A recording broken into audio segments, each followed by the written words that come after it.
Welcome everyone, City of Joliet City Council meeting for Tuesday, July 7th, 2020.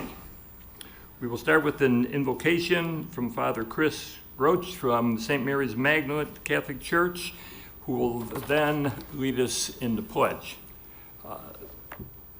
The proceedings will be monitored by our mayor, Bob Odekirk.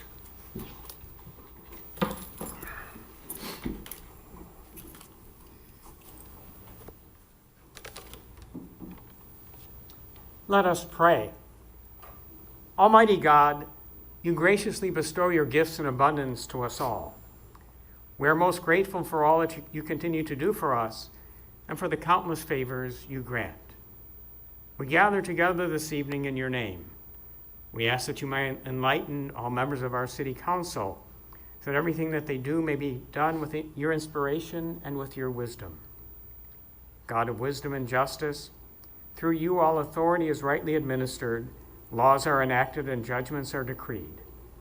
Guide and support our mayor, members of our city council, our interim city manager, as well as all members of our city staff. Give them the strength to know your will, so that all decisions may be pleasing to you. May their work be conducted with righteousness, and may they always promote what is for the good and welfare of the citizens of Joliet. We likewise commend to your care members of our country, that we might always be reminded that we are one nation under God during this time of COVID pandemic and during this time of civil strife. We remember our first responders, our medical professionals, members of our police and our fire departments, and all who serve the good and welfare of our community. Together may we always work for the betterment of Joliet and enjoy the blessings you promise for those who remain faithful to you. We pray to you, our living and true God, now and forever. Amen. Amen. I pledge allegiance to the flag of the United States of America and to the republic for which it stands, one nation, under God, indivisible, with liberty and justice for all. Thanks, Father Chris. Thank you, sir. We'll begin with roll call. Mayor Odekirk. Here. Councilman Dickinson. Here. Councilwoman Gavin. Here. Councilman Hug. Here. Councilman Morris. He'll be late, Krista. Okay, thank you. Councilman Mudrin. Here.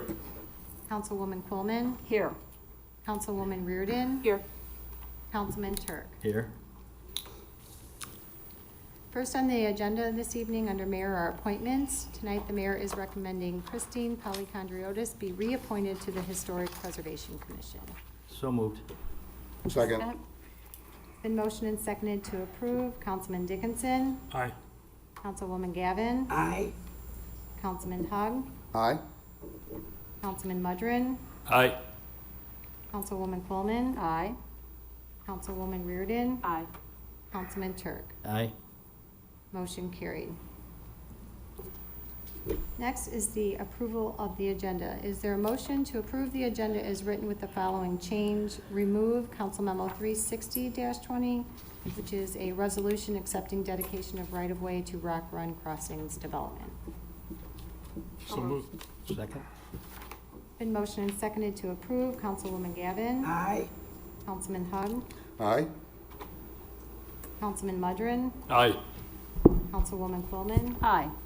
Councilwoman Reardon. Aye. Councilman Turk. Aye. Councilman Dickinson. Aye. Motion carried.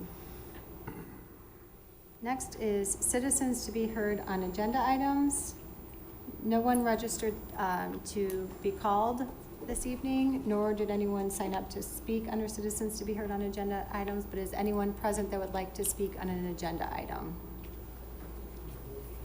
Yeah, yours will be under public comments. Seeing none, we'll move on to council committee reports.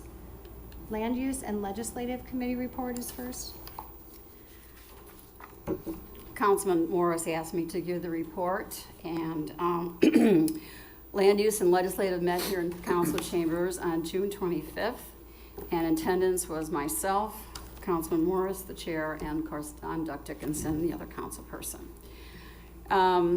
We had some issues that day, and due to an inaccurate date that was posted on the website, we pulled a couple of items off of the agenda, and it was vacant property registration and the single-family rental program. There were folks here, but they had a spokesman talk, and so we'll reconvene at a later date so that everyone can be here, and they will know that they'll be able to come now that we have phase 4, I believe. So we did discuss the honorary street name change on Dover, and in honor of Margie Woods, who was a wonderful woman, and she grew up on Dover Street, and she served her community, and it was on the county board for many, many years. So we agreed to rename the street in honorary Margie Woods. Then we discussed very briefly, the interim manager. We decided that since we couldn't come to an agreement, as I was adamant about one particular thing, and again, I will go over that and what was holding us up. We've been going over this for months now and weeks. And the one little thing that's holding us up is at my insistence, I think an interim city manager should not have the authority to hire or fire without consent of the city council.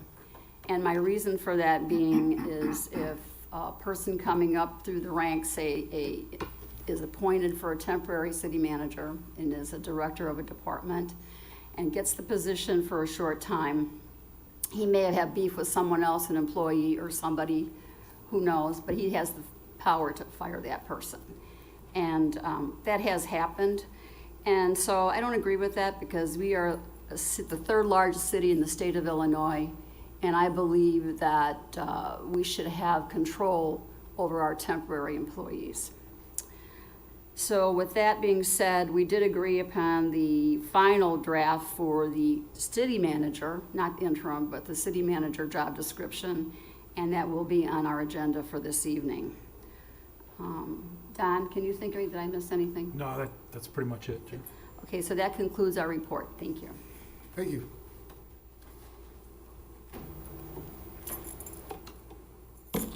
Next is Public Service Committee report. The public service met here at City Hall in the council chambers to observe social distancing. In attendance were committee members, Councilwoman Gavin, Councilman Morris, and myself, as well as Public Works Director Jim Trisna and Public Utilities Director Allison Swisher, and several members of their staff. We only had nothing big or exciting, but we did review 2 contracts and unanimously moved them forward with committee recommendation that we all should approve them. One has to do with spoils hauling, essentially stuff left over, all kinds of things that are left over after public utilities does, water main repairs, sewer repairs, is stored over at one of the facilities and has to be hauled away and disposed of properly. So that was awarded to PT Farrell through the bidding process. And then anybody living in Legacy Point subdivision units 2 and 3 will be happy to know that we awarded a contract for $402,308. We recommended award of the contract for $402,308.41 to finish up, things in the subdivision. This is money that comes from the developer that was provided to the city. We will actually, manage the work, but it will be the developer's money, lights, landscaping, things like that to finish up a subdivision. So those folks living in Legacy Point subdivision will be happy to hear that that's moving forward. We did have about 8 items under change orders, pay estimates, and final payments. Nothing of great importance or controversy, just there was a couple of good news items that were deducts, so we were given money back, and the rest were for projects that maybe they ran into soil conditions they didn't realize, so they had to get another $30,000 to overcome. Nothing of great controversy, in my opinion. And again, all the items under change orders, pay estimates, and final payments were unanimously approved by all 3 of us as a recommendation to the rest of our council here that we should approve it tonight. All of these items appear on tonight's council agenda, and I believe I've pretty much covered everything. Betty? Yeah, pretty Didn't much miss anything? covered it. Not a thing. Okay, so there it is, Mayor, and that's my report. Thank you. I show no other reports. Under consent agenda, approval of the minutes, it's recommended the minutes of the council meeting held on June 9th, 2020, the minutes of the pre-council meeting held on June 15th, 2020, and the minutes of the council meeting held on June 6th, 2020 stand approved as recorded. Council memo 353-20, regular payroll for May 22nd through June 4th, 2020, $3,700,494.25. And Council Memo 354-20, regular payroll for June 5th through June 18th, 2020, $3,430,270.35. It's recommended said regular payrolls be approved. Is there a motion to approve said consent agenda items? So moved. Second. Been motioned and seconded to approve. Councilman Hogg. Aye? Councilman Morris. Aye. Councilman Mudrin. Aye. Councilwoman Quillman. Aye. Councilwoman Reardon. Aye. Councilman Turk. Aye. Councilman Dickinson. Aye. Councilwoman Gavin. Aye. Motion carried. Moving on, under ordinances, Council Memo 356-20, an ordinance amending Article 5, Sections 47-11.1C, 47-12.2A, and 47-13.2A of the zoning ordinance of the City of Joliet Code of Ordinances, removing automobile service stations as a permitted use in the B1 Neighborhood Business District and adding auto service stations as a special use in the B2 and B3 districts. It's recommended said ordinance be adopted. So moved. Second. It's been motioned and seconded to approve. Councilman Morris. Aye. Councilman Mudrin. Aye. Councilwoman Quillman. Aye. Councilwoman Reardon. Aye. Councilman Turk. Aye. Councilman Dickinson. Aye. Councilwoman Gavin. Aye. Councilman Hogg. I'd like to thank both staff and the committee members that catch these items. I think we've been doing this roughly. I believe our one attorney, Chris Regis, has been doing this good 4 years now, Chris, haven't we? We've been updating some of these outdated, and, you know, we've had ordinances that are back to the 1950s. So again, good job on the committee that formulated this and on the staff that did it, and I vote aye. Motion carried. Next is Council Memo 357-20, an ordinance amending the 2020 budget to authorize the purchase of 10 South Richard Street for $126,000.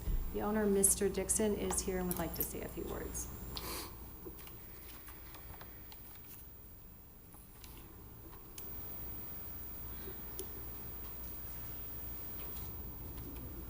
Podium.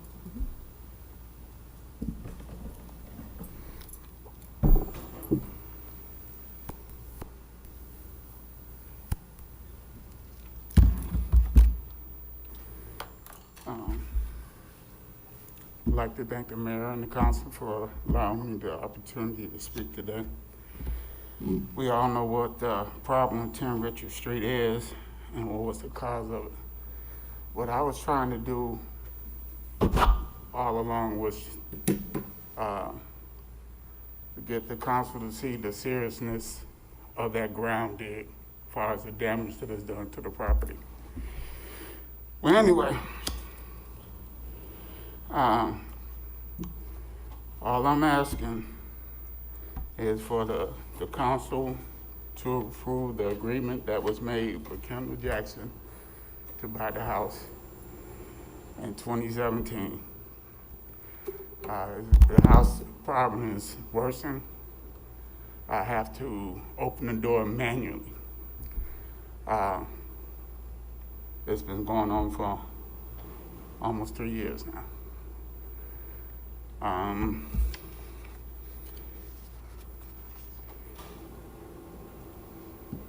Only thing I'm taking is the amount that was promised. Any questions? No, I think we're good. Thank you. You need a motion, Krista?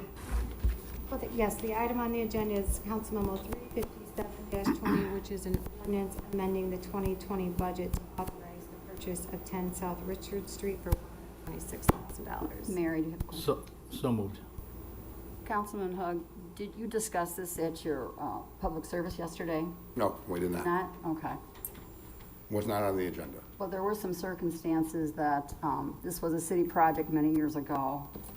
And since the builder was there, no longer there, that built that little subdivision, it was a city project a long time ago, and he's been having issues ever since. And due to those circumstances, I think we should approve it. Okay. Need a second? Second. It's been motioned and seconded to approve Council Memo 357. Krista? Yes. Question, based on what Attorney Regis gave us before, we, the city, gave a permit back in '08 to rebuild the garage at that time. And debris, construction debris, was noticed in the hole there. Since this has re-dropped, it appears that whoever we had do the work then did not properly prepare the ground to accept another garage to go on that part of the building with the settling that shouldn't have happened. So I think we do have some responsibility here. I know the house has been refinanced a couple of times on that end, but once we realized there was an issue and we tried to make it right, it appears that we did not make it right. I realize the city didn't do the work, but we would have supervised that work and gave the permits to mark it as habitable. Mayor? Yes. I think we all talked to Mr. Dixon. My experience with Mr. Dixon the entire time, the number of times I talked to him, he was nothing but respectful and certainly has concern. And I think it might surprise Mr. Dixon because, I struggle with this. Out of the box, I would be against creating a precedent. But the precedent wasn't created because of what happened to the property and to him. The precedent was created, and I hope we never do this again as a city, that the city of Joliet pretended it was a developer in 1998. The city should not be in the business of private development. It should be in the business of overseeing ordinances for development. So we essentially, from what I understand historically, we're the general contractor, and it is our responsibility. Now in the private sector, some many years later, even 8 or 16 or 20 years later, you don't get a recourse. But on this one, because I believe that the city overstepped its boundaries in 1998 by trying to pretend it was a private developer, I too would suggest we support this agreement, and I would suggest that the city never attempt to be a private developer again.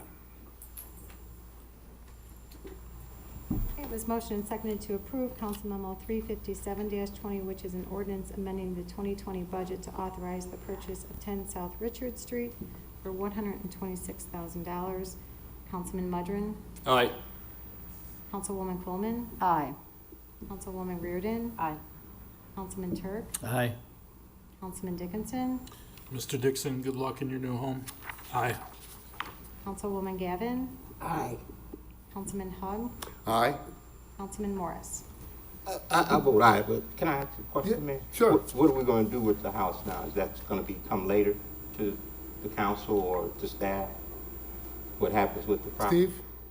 Steve? We talked about a playground at one time. Yeah, I mean, this would have to be decided. First, there's the question of the money, then there's the demo, and then there's any potential other use. So I think that's subject for future council discussion. Okay, thank you. Did you vote? Yeah, Motion. aye. Motion carried.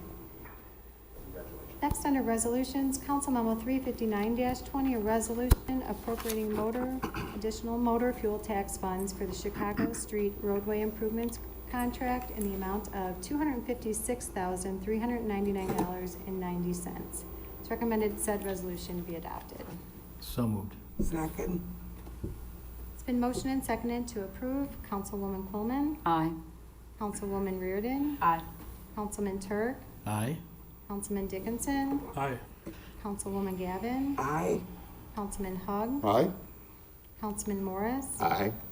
Councilman Mudrin. Aye. Motion carried. Council Memo 360-20 was previously removed from the agenda. Next is Council Memo 361-20, resolutions associated with the Center Point Business Center I-80 Sanitary Sewer Extension Project. This includes a resolution approving a development agreement between the City of Joliet and Center Point Joliet LLC, and a resolution accepting a public utility easement. It's recommended said resolutions be adopted. So moved. Second. It's been motioned and seconded to approve. Councilwoman Reardon. Aye. Councilman Turk. Aye. Councilman Dickinson. Aye. Councilwoman Gavin. Aye. Councilman Hogg. Aye. Councilman Morris. Aye. Councilman Mudrin. Aye. Councilwoman Quillman. Aye. Motion carried. Council Memo 362-20, a resolution rescinding Resolution 7518 and implementing amended procedures in order to comply with the Gubernatorial Executive Order 2020-43. It's recommended said resolution be adopted. Mayor? Yes. I think we all received the same email from Jim Gadati showing the roughly big, it's a big number, it's just over $1 million a year, but it's a big number for households that have lost all or half of their income and still continue to not have that income, even with those that may have qualified for some assistance. So am I understanding that we did not add in an extension on the waiver of penalties, am I correct? So, Steve? You're correct. If you wanted to continue that waiver of penalties, it would have to be added to the document tonight. And we could do that now I could do that by motion now? Yeah, I mean, any motion to add language to this certainly would enact that if the council agreed. I would make a motion and see if it receives a second, that we accept the document, which we'll vote on completely in a second, but amend it to include an extension of the current waiver of late charges, considering the economic conditions of some families. Question, Mayor. Yes. Are you putting a time limit on it, a month or 2 months, or? It would be the same time limit as this, I would imagine, as the new memo. Okay. Yeah, it'd become part of this, what's done down at the same time as this, which might be extended too, we'll have to see. Okay. Second. Yes. No, I was just going to say that it'll remain in effect until Phase 5 or until this resolution is rescinded. Thank you. Clarification. So it's been motioned and seconded to approve Council Memo 362-20 with the addition of continuing the waiving of penalties until Phase 5 or this resolution is rescinded. Councilman Turk. Aye. Councilman Dickinson. Aye. Councilwoman Gavin. Aye. Councilman Hogg. Aye. Councilman Morris. Aye. Councilman Mudrin. Aye. Councilwoman Quillman. Aye. Councilwoman Reardon. Aye. Motion carried. Council Memo 363-20 is a resolution updating and amending the city manager job description. It's recommended said resolution be adopted. So moved. Second. It's been motioned and seconded to approve. Councilman Dickinson. Aye. Councilwoman Gavin. Aye. Councilman Hogg. I am not going to ask any more questions about this ordinance. Aye. Please don't. Councilman Morris. Aye. Councilman Mudrin. Aye. Councilwoman Quillman. Aye. Councilwoman Reardon. Aye. Councilman Turk. Aye. Motion carried. Council Memo 364-20, resolutions associated with Hobart Road Extension. This includes a resolution approving a bridge and ground lease agreement between the City of Joliet and Hobart Road Extension JV LLC, and a resolution authorizing the assignment of the city's memorandum of understanding with Centerpoint to Hobart Road Extension JV LLC. Krista, if Chris Regis could step forward and address the council, please, on this. And I'll start it, I said last night, but I do want to thank Mr. Regis and Mr. Hanson. There's others here that we'll get to, but the last, I think, 2 months, 4 or 5 days a week, they have been engaged in negotiations to make this happen.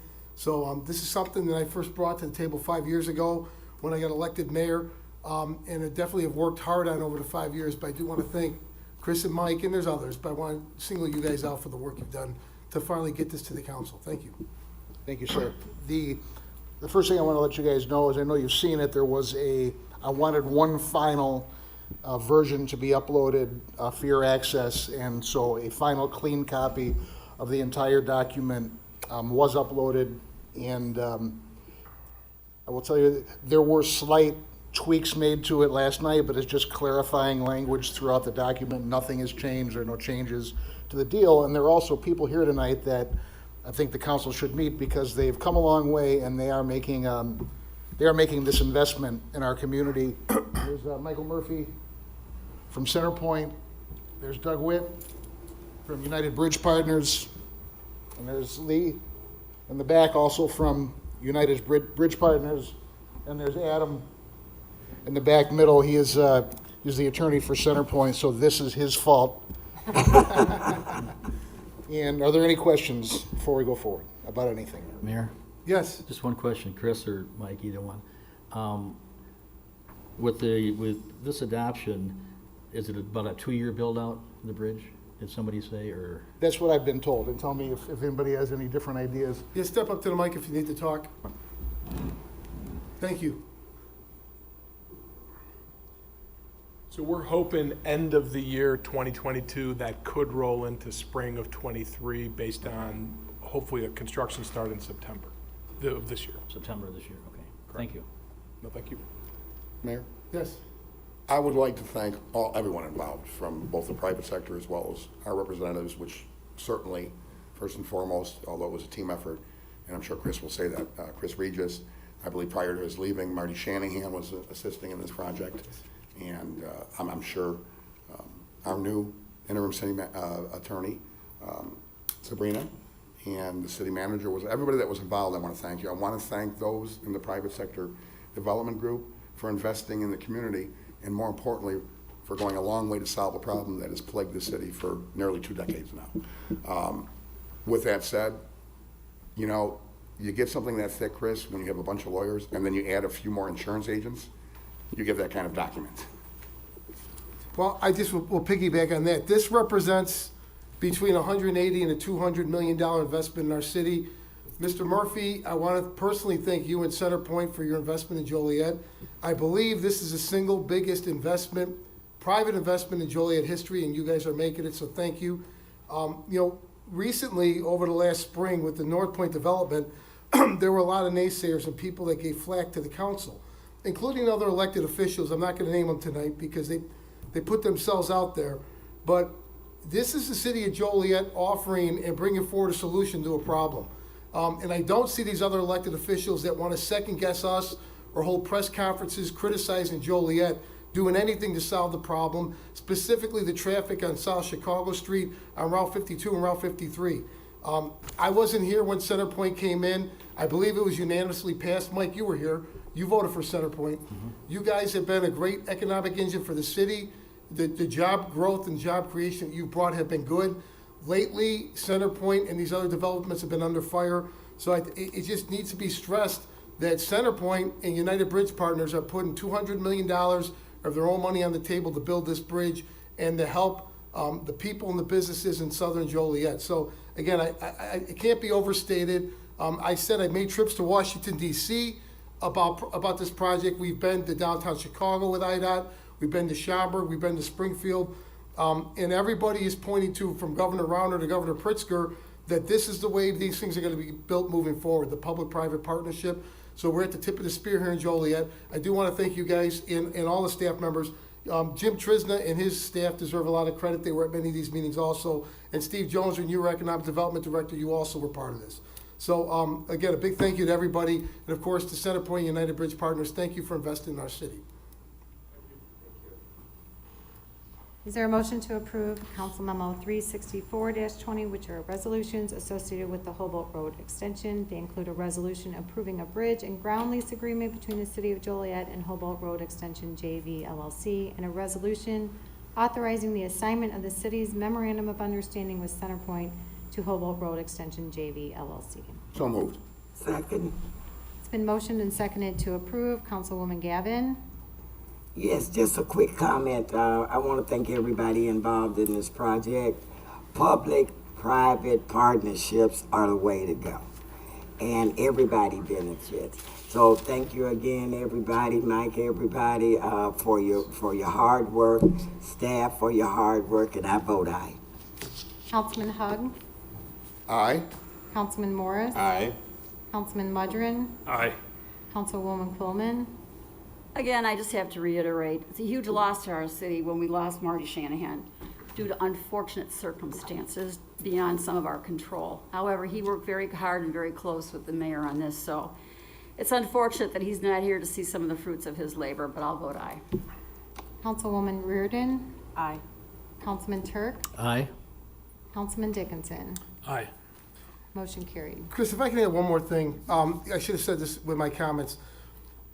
Within a week of being elected mayor, 5 years ago, I started meeting with other elected officials, and I had a meeting in Larry Walsh's office with Nick Palmer.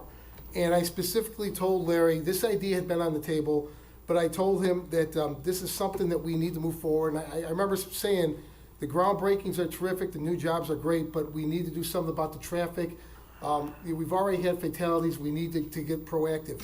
And Larry Walsh and Nick Palmer agreed. Larry was also part of the process, as Centerpoint and United Bridge Partners know, including helping to set the tolls, which was the county's end on this. So I know Larry, of course, has passed away recently, but he deserves credit for this also, and I want to personally thank him. I was the new mayor, Larry was the old hand, and he definitely was an assistance in getting this done. So thank you, Larry.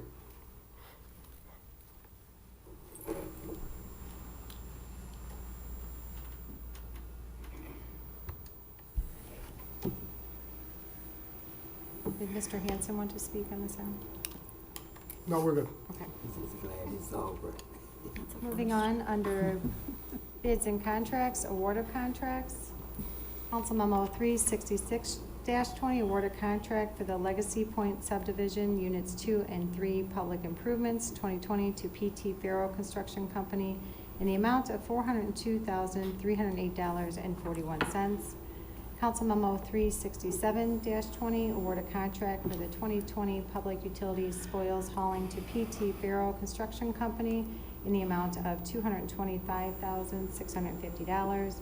And Council Memo 368-20, award a contract for ESRI licenses and services. It's recommended Council Memos 366-20 through 368-20 be approved. So moved. Second. It's been motioned and seconded to approve. Councilman Hugg. Aye. Councilman Morris. Aye. Councilman Mudrin. Aye. Councilwoman Quillman. Aye. Councilwoman Reardon. Aye. Councilman Turk. Aye. Councilman Dickinson. Aye. Councilwoman Gavin. Aye. Motion carried. Next is amendments, change orders, and payments. Council Memo 370-20, approved change order number 1 for the Chicago Street roadway improvement to PT Farrow Construction Company in the amount of $356,757.90. Council Memo 371-20, approved change order number 9 and final payout for the downtown storm and sanitary improvement project to deconstruction in the amount of negative $316,059.61. Council Memo 372-20, approved change order number 8 for the 2018 sanitary sewer rehabilitation program from Michaels Corporation in the amount of negative $386,441.98. Council Memo 373-20, approved change order number 1 for the 2020 sanitary sewer rehabilitation program to Performance Pipelining Incorporated in the amount of $214,345.70. Council Memo 374-20, approved change order number 4 for the Rock Run and West Park Interceptor Rehabilitation Project to Visu Sewer in the amount of $35,000. Council Memo 375-20, approved change order number 3 for the Belmont Interceptor Replacement Project to Austin Tyler Construction in the amount of $35,950. Council Memo 376-20, approve amendment number 2 to the professional services contract for the downtown floodplain levee floodwall design project 2019 to Remp Sharp and Associates in the amount of $27,255. Council Memo 377-20, approve payment for hazardous tree removals due to the storm of May 23rd, 2020 to various contractors in the amount of $90,422.50. In Council Memo 378-20, decrease funds within PO 200000025, professional services agreement for hiring entry-level firefighter paramedics, and transfer the funds to PO 2000026, a professional services agreement for administering testing of fire and police promotional exams, and payment number 1 and final for PO 2000026 to Standard and Associates. It's recommended council memos 370-20 through 378-20 be approved. Question, Mayor. Yes. Steve, a question for you, and I know this is probably going to be hard to answer, but on memo 377-20 about all the hazardous tree removals, I had some constituents on the far west side wanting to know when those trees will be replaced, so I didn't have an answer. Well, within our 2020 budget, we did have some tree replacement money. However, that's part of the funding that's been put on hold as we look at the deficit based on some of the lost revenues from COVID. So that's certainly not a question I can answer right now. If we were to get some federal or county revenue replacement money that would replace some of those revenues that we've lost over the last 4 to 5 months, potentially there could be the possibility of restoring those funds. But if we don't, my guess is that 2021 is probably the earliest. Okay, thank you. I have an answer now. I heard a motion. Is there a second? Second. It's been motion and second. Councilman Morris, Aye. Councilman Mudrin, Aye. Councilwoman Coleman, Aye. Councilwoman Reardon, Aye. Councilman Turk, Aye. Councilman Dickinson, Aye. Councilwoman Gavin, Aye. Councilman Hug. Aye. Next is the city manager's report. I have no report tonight, thank you. New business not for final action or recommendation. Larry? Quick question, and actually Councilwoman Quillman made me think of this. Steve, do you know, it happened before you filled the seat, did we finish up the 5-year grow contract? I do not know the answer. Can you to check that. and give us an update Sure. next meeting? Thank you. No. Mike? Pat? Sherry? No. Betty? No, I have nothing. Terry? No. Okay, next is public comments. We have 2 people that did register to speak this evening. Are these the phone comments? Yes, And this, so we can announce, this is the last week we're gonna be doing this? that's correct based on the vote that was taken tonight. Okay. We have Kathy on the line. Kathy, it's Mayor Odeker. Can you give your name, address, and comment, please? Kathy, it's Mayor Odeker. Can you give your name, address, and comment, please? Yes, Kathy Spieler, Joliet resident. I wanted to go over a few things tonight. First, the library money. We don't need to be loaning out $6.5 million right now. The project can wait until the state funds go through. Joliet's living off of reserves, and the library remodel is not a necessary project to start. It's a luxury.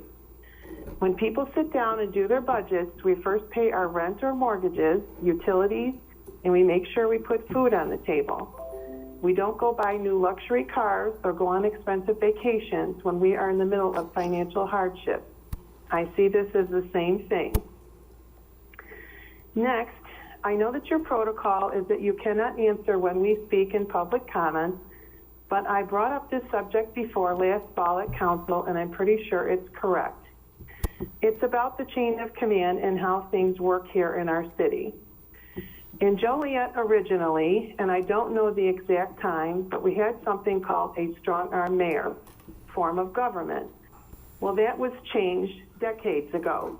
It no longer exists, and Joliet became a city manager form of government.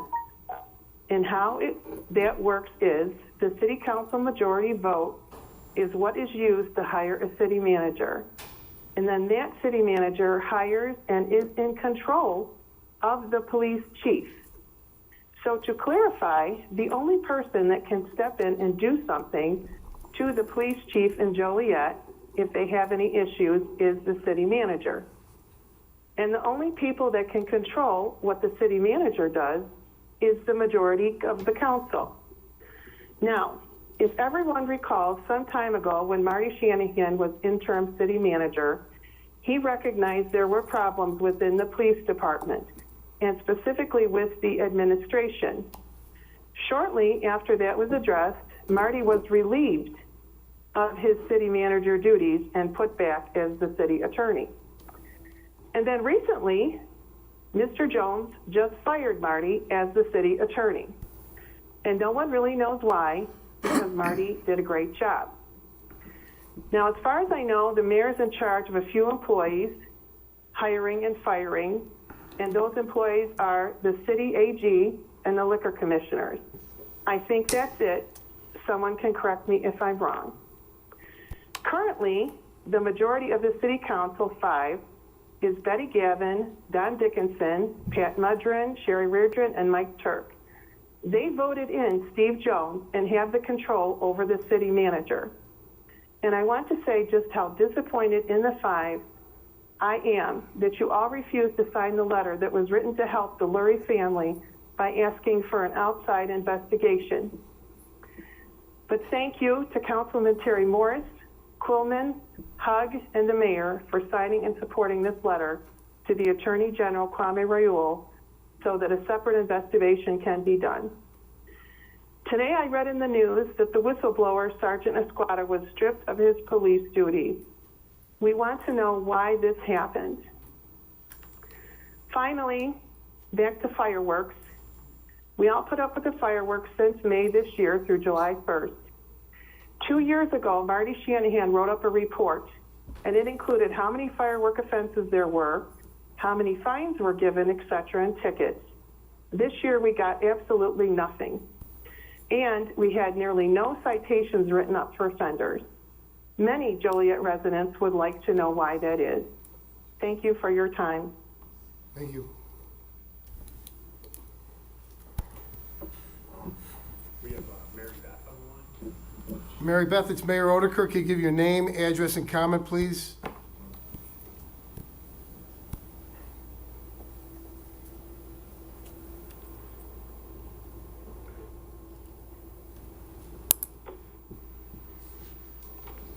Ma'am, it's Mayor Odeker. Can you give your name, address, and comment, please? Hello? Hello, go ahead.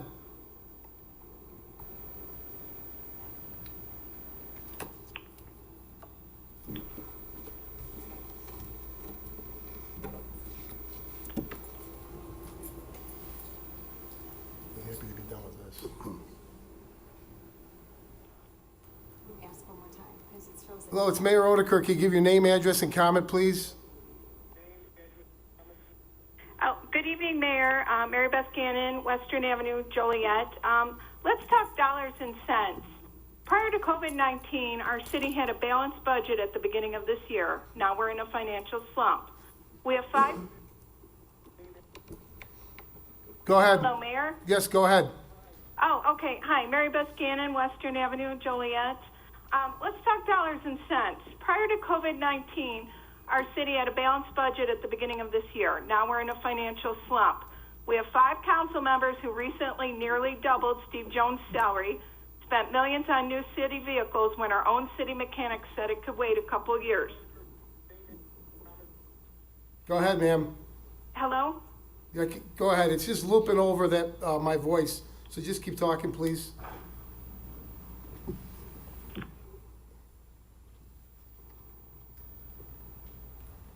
Hello? Yes, go ahead. Make your comment, please. We can try to give her a Yep. call back, and we can move on to Yep, those that are present that's that fine. signed up to speak. The first is Wallace Gator Bradley.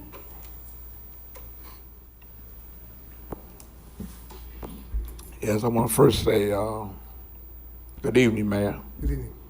Since I've been here, I've learned a lot just from the previous phone call. I want to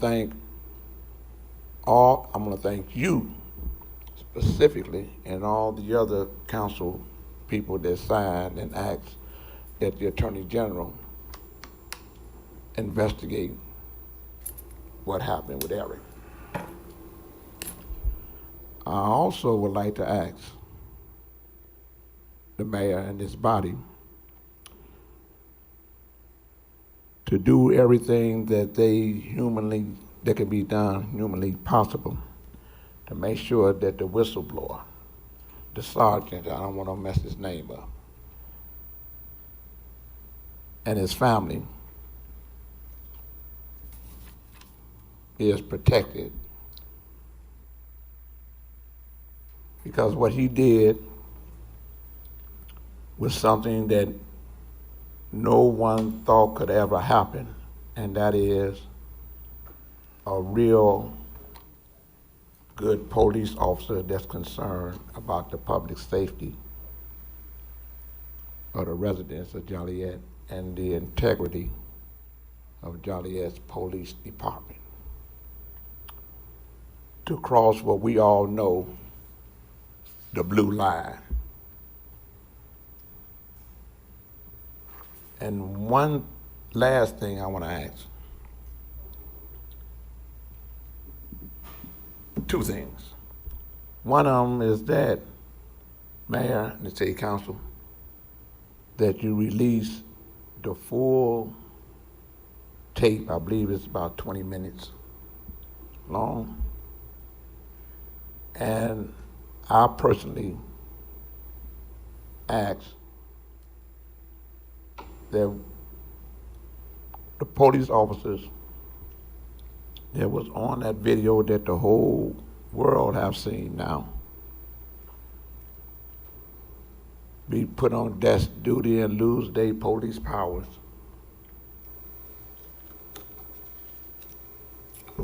And that they be fired for their actions in order for the residents of Joliet to feel that during this global pandemic and with this peaceful protest movement that's known as Gerald Ford has allowed us to talk about racism, has allowed us to, as a people, to stop pointing fingers and working together to make amends. And I believe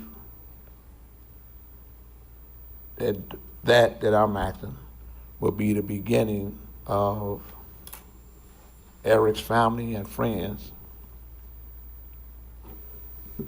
to feel that they're on the right road seeking justice within the city of Joliet. And for the record, again, my name is Wallace Gator Bradley. I'm the president of United in Peace, Inc. I'm also the host of a show that's called The Bradley Report. And I'm a strong advocate against police misconduct, inclusive of police torture, police brutality, and police murder. And I'm also a strong advocate for police reform. And with that, I just want to say, to God be the glory, and that's my story. Thank you for allowing me to speak before this body of government. Thank you. I see that for the public comments. If you're new, if you can identify yourself for the record, name and address, and then limit the comments to 4 minutes. So, you're good. Next is Machado Mitchell.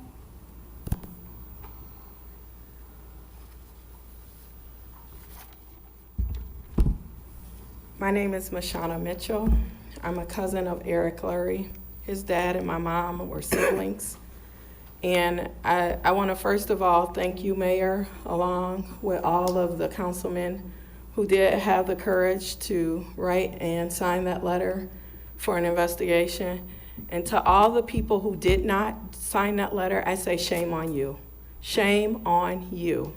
Because Eric, despite whatever history he had a family. He was a father, a son, a brother, a nephew, a grandson.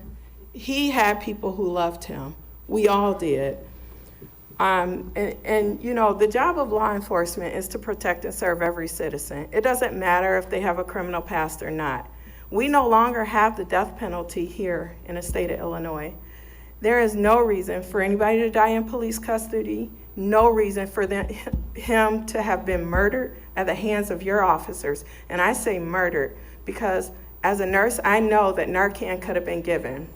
In the time that they did that sternal rub, they did nothing to help him. They could have gave Narcan then, but instead your officers, the officers that protect and serve us every day, they decided to slap him and call him a bitch before they render any aid to him. And that is negligence, it's murder. No matter how you look at it, it's murder. We're not gonna stop until we get justice. Yesterday, I asked the council why Narcan wasn't given, why the officers didn't give him Narcan. I didn't get an answer. I want an answer. I will be back here every single day until I get an answer as to why Narcan was not administered immediately, why help was not rendered to him immediately. We also asked yesterday what the city is doing and about these officers and that we want them arrested. I understand you can't speak on an ongoing investigation, but I do understand that what we saw on that tape was murder. There was no question about it.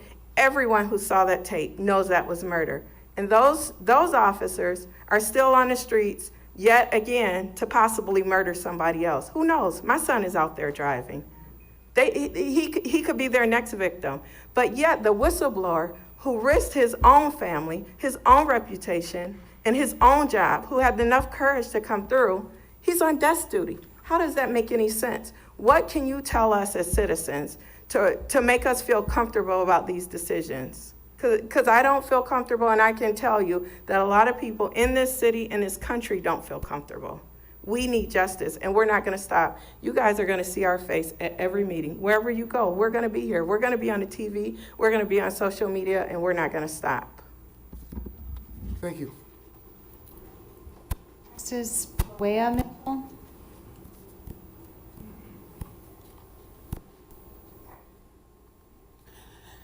Hello.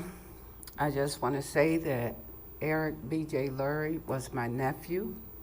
He did not deserve what the police did to him. I agree with my daughter. They should not be on the streets right now. And my most important question is, how can you have a videotape of what they did to him and put it out in the public before you can even let the family know? Shame, shame, shame on you. Those police need to be off the street. And as my daughter stated, we will be back. We are not giving up. This is justice for BJ, and that's what we would like. Thank you. Thank you. Minerva Sneed.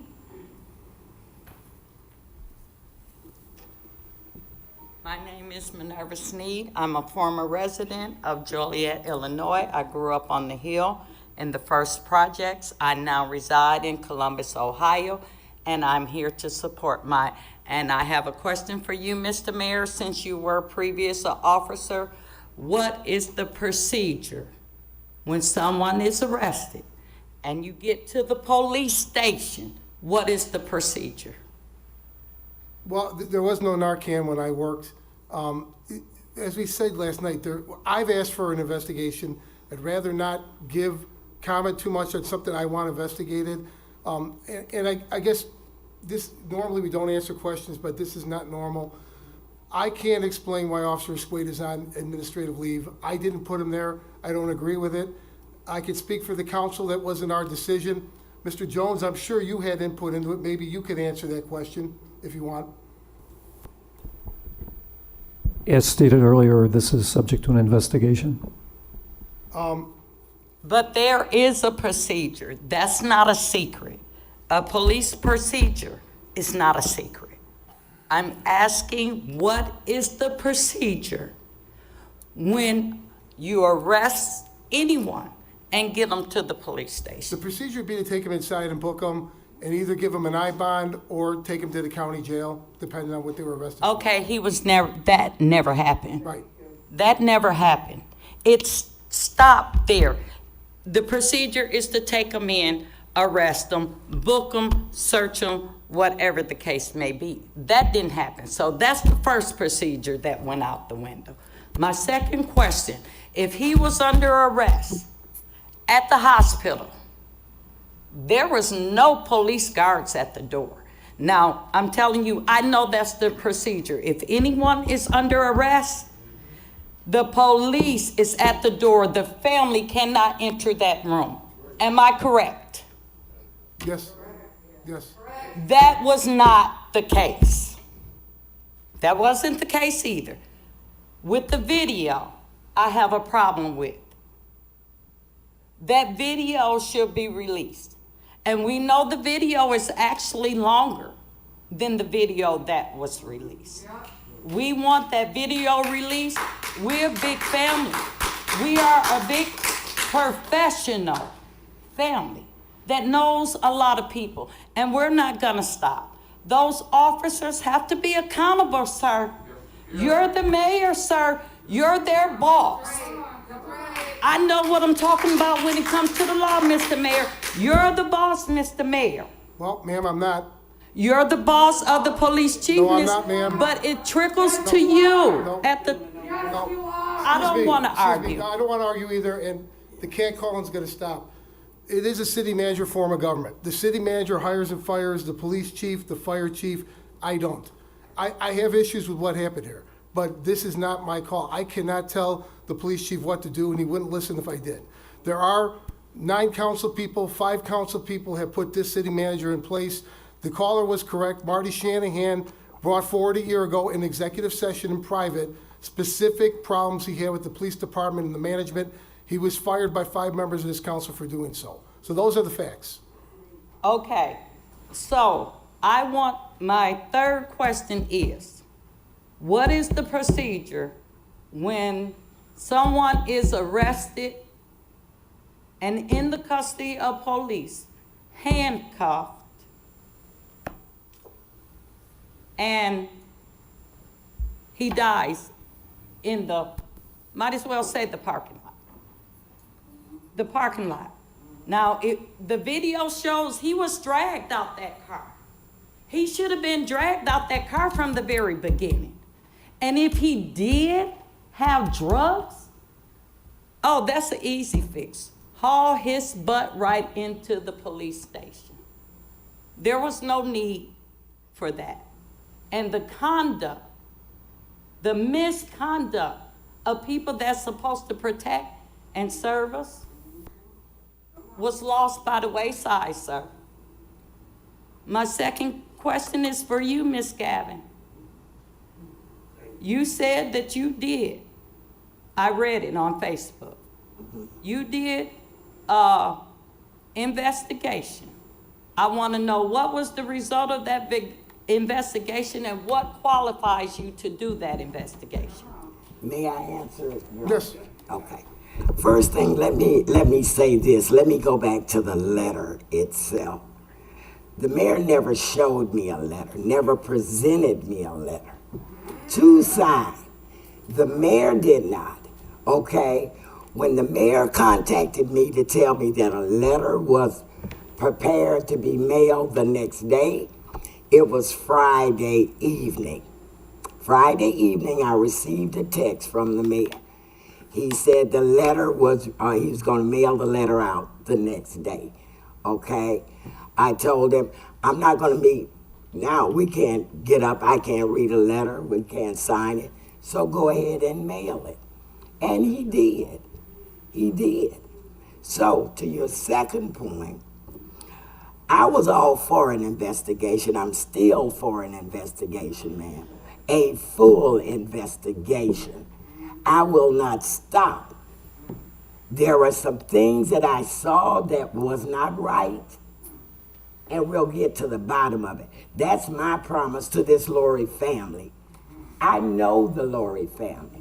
Been knowing them And since so they you was know little. we're a big professional And family. yes, then, ma'am. ma'am. Yes, ma'am. Some of the nicest people I know. That's right. So I give you my word. Oh, it's going to be some changes made. It is going to be some changes made. Well, listen, when I look back, when I call for a change and I look back and I don't see you, that gives me a problem. Okay? That gives me a problem.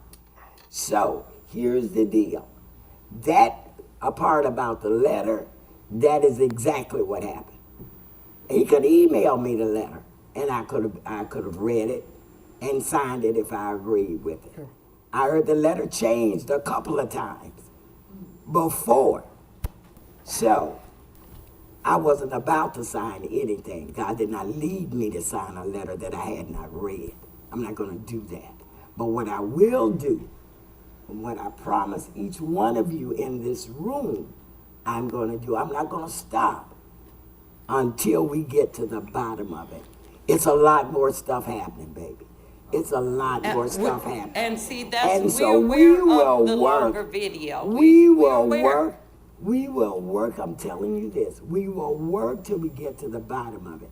I ask people in this community the day after another incident happened, please work with me to change police reform. We need police reform. I've got groups, community groups who are working. They are sending in their proposals. I promise them, if they send their proposals, this full council will get them. We will work on reform. Change is coming, Mama. Change is coming. Well, I Just sure hold hope on. so, because in Just 2 hold days, on. Change is coming. millions and millions, no, I tell you, millions and millions have watched this video. And every one of them says, this is the worst police brutality tape that ever been seen, including George Floyd. That's circulating by millions of people, including the George Floyd murder. This one was far worse because they tortured him. Like he was a POW, they tortured him. And we're a big family, like I said, a big professional family. Everybody we know, everybody that will hear us, will hear us. Long as God put breath in this body right here, I will not stop justice for my great nephew. He deserved better. And you are the people that's sitting in front of me now that should make sure all citizens deserve better. You're absolutely correct. We deserve better. We are not animals. We deserve better. Just like everybody else's children deserve that. So do we. We won't stop. We won't quit until those police officers in prison. That's our motive. Prison. That's our motive. Thank you. Councilwoman Gavin, I normally don't bring my cell phone to the council chambers, but I did tonight because I anticipated this would come up. Just so I didn't misunderstand, are you? I got mine too. Yeah, are you somehow indicating that I didn't show you the letter, or I was giving you a bad letter? Your Honor, you did not show me a letter, and I'll tell you right here on my cell phone. I'll read it. Excuse me, I have the floor. We talked about it Tuesday in executive session. There was a 9-0 agreement on this council to sign, to write that letter and sign it. Without getting all the details, I went up to the Forest Park Center on Thursday with a copy of the letter. You weren't there. I had called you. On Friday, June 26th at 5:57 p.m., I texted you, quote, Betty, I need to know if you intended to sign the letter. I am mailing it tomorrow, but wanted to give everyone an opportunity. You responded Saturday, June 27th at 9:56 a.m. Morning, Bob. First, I heard of a letter, so I haven't read it, so go ahead, mail if needed. It's too late for me to see it. Thanks. I texted you back Monday, June 29th at 2:45 p.m. I have a copy of what has been signed. There is a signature page without your name on it. If you want to review and sign, let me know. I can bring it by. Just for clarification, this is a letter we all talked about in executive session that you and the rest of the council agreed to. So please don't represent that I didn't get it to you or didn't make every effort to get it to you. You did not get it to me. What you told me on Friday evening that the letter was ready. The letter was ready to be signed. You told me that you would be mailing it on Saturday. Right. I said it's too late for me to see it or sign it. Go ahead and mail it. Now, that is what happened. You contacted me. You said that you would come back to the center. You came, that was the day of our opening. I remember that. When I got back there, they told me you had just left. and said that you would be back. You never came back. The next time I heard from you was Friday evening. And I had the conversation here as well. Thank you. I did not see a letter, and that's what I want to be clear. Krista? Next is Cedric Johnson. How you doing? My name is Cedric Johnson Neal, and I'm here, man. I'm really, it's really hurtful to even see you as mayor from all the dirty stuff you did to us when we was children, and it's frightening. So now I look at our children getting killed. Well, they've been led by the right person. The two dude that been beating us and killing us all our life. And then dealing with the same situation up to the he say, she say. I mean, we got you brothers and sisters up here representing us. We just hope y'all representing us the right way. Because we're tired of getting up, putting y'all up here, and nobody's helping us. So get up here and they sell us out. But you, man, I'm so angry. It's like we don't want to become you all. We don't want to become killers where y'all watching us being hanged, eating your dinner, laughing. Oh, look at his mouth, his tongue hanging out. We don't want to become that. We don't want to hurt y'all. We pleading with the world, because this is a world problem. And I'm telling you, y'all don't want us to start. I'm telling you, all of you are. Because when we start, even the good people, how do we know which one of y'all gonna be good? How do we know which one of y'all gonna help us? So please, look, man, y'all need to figure this out immediately. Because we don't want to talk no more. I promise you, we really don't. But we don't want to hurt y'all either. Because we just like y'all are nasty. Y'all rape these little children. Y'all kill us and take our body parts all over the world. We know what y'all doing. We've been known. But we come. We come especially for you, man. Problem gets it for you. For you. I just want you to remember that. Because I know you remember me, because I remember you. You're nasty. Anybody that's your friend, nasty just like you. Thank you. Susanna Ibarra. Hello. Thank you all for having me here tonight. You have a problem, and I'm here to solve that problem. A month ago, we wrote a set of proposals. I actually had to sit my butt on the mayor's floor to even be heard with these proposals. So here they are. The city of Joliet has increased the police budget by over $10 million since 2012, even though consistently less crime has been happening in Joliet. We're calling for a 10% decrease in the police budget. Now, we've written other proposals. We wrote one that was 50% decrease in the budget. So when you're trying to fool people and make them think that defund means we want to just abolish or banish, that's not what we're talking about. The city of Joliet must move to create an independent oversight body with the power to make budgetary, disciplinary, hiring, and firing decisions. This body could be selected, appointed, approved with no ties whatsoever to the police department or the council. Number 3, regularly commission a survey to inform the civilian oversight body of interactions and experiences of the citizens with the police department. The survey should be used to inform police policy, practices, and pay incentives, as I gave you examples how that happens. Officers' use of force and disciplinary history should be made completely accessible to the public and other police departments for greater transparency, which, Mr. Mayor, you ran on transparency and accountability, by the way. Number 4, officers' use of force and disciplinary should be made completely accessible. We all know that. Establish a team of mental health workers and social workers to be the first responders in cases of suicide, intervention, overdose, and other mental health crises. And I gave you models of that exist. And the policing policy of broken windows, deprioritize and decriminalize offenses such as loitering, disturbing the peace. We all know you hate the homeless people and shovel them around all day. Number 7, ban the use of all chokeholds and neck restraints by police officers. Now let me tell you, there's federal legislation that bans the use. However, I've been told by the mayor and Steve Jones, I'm sorry, Steve, not you.